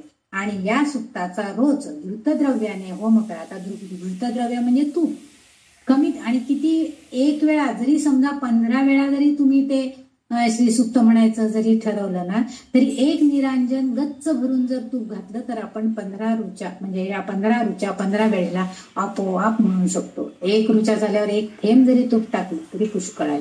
अशा तऱ्हेनं घृताचं हवन करून आपण हा होम करावा. आणि त्यांनी संपत्ती मिळवण्याची त्यांची जी इच्छा असेल, आता ही संपत्ती म्हणजे कोणती आहे, शारीरिक संपत्ती, मानसिक संपत्ती आणि ही ऐश्वर्य असणारी ही संपत्ती, म्हणजे सगळ्यात चांगले जे गुण आहेत त्या सगळे माझ्यामध्ये यावत अशी ही विपुल संपत्ती मला प्राप्त प्राप्त ह्या देवीच्या पूजनानं, या श्री सुक्ताच्या पठणानं होते, असं या फलश्रुतीच्या श्लोकाचा अर्थ आहे. ही ऋचा सुद्धा अनुष्टुप आहे. आणि त्यामुळं आपण सगळ्या भक्त भाविक लोकांनी या संस्कृतमध्ये असणाऱ्या, वैदिक संस्कृत पाठामध्ये असणाऱ्या हे जे सूक्त आहे या सूक्ताचं पठण आपण करायला पाहिजे. आणि ते जर आपण केलं तर नक्कीच त्या श्रीदेवीची आपल्यावरती कृपा होणार. ती जगदंबा माता आपल्या सगळ्यांवरती, कारण या संपूर्ण श्री सूक्तामध्ये जीवनाच्या संपन्नतेचं दर्शन आपल्याला घडतंय. आणि नुसतं संपन्नता नाही तर कशी, प्रत्येक ठिकाणी त्या भक्तानं काय सांगितलेलं आहे की चिरकाल टिकणारी, अक्षय टिकणारी संपन्नता, तिच्या गुणांची, तिच्या ऐश्वर्याची, ह्याचं वर्णन त्यांनी केलेलं आहे. म्हणजे कायम टिकलं पाहिजे. जे 4 दिवस चांगलं वागायचं आणि 5व्या दिवशी परत आपले पहिले पाळे 55 असं नाही. तर आपल्या स्वभावात, आपल्या गुणांमध्ये बदल झाला तर तो अक्षय व्हायला पाहिजे, कायमचा व्हायला. म्हणजे कारण आजही प्रत्येक माणसाला असं वाटतं की आपण संपन्न असावं, गुणसंपन्न असावं, ऐश्वर्य संपन्न असावं. आणि त्यासाठी ही साधना आवश्यक आहे. आणि म्हणून श्री सुक्ताचं चिंतन, मनन आणि वाचन, पठण हे अतिशय आवश्यक आहे. की यामुळं आपला जो व्यवसाय, आपला जीवन याचा समन्वय साधला जातो. आणि त्यामुळं आपल्याला मनाची प्रगल्भता, भौतिक संपन्नता आणि आपल्या जीवनाला सुद्धा भक्कम आधार त्यामुळं प्राप्त होतो. असा या श्री सुक्ताच्या आशयाचा वेध आपण आतापर्यंत घेतलेला आहे. इथं श्री सुक्ताच्या 16 ऋचा आपण पूर्णपणे बघितलेल्या आहेत फलश्रुती सहित. आणि पुढचे जे फलश्रुतीचे 10 श्लोक आहेत त्या श्लोकांचा अर्थ आपण जनरली, म्हणजे याच्यामध्ये सगळं पुन्हा पाठीमागच्या ऋचांमध्ये ज्या 15 ऋचा पहिल्या आहेत त्याच्यामध्ये असणारी गुणवर्णन, ती कशी आहे, तिचं वर्णन हेच त्या पुढच्या 10-11 रुचांमध्ये आपल्याला बघायला मिळते.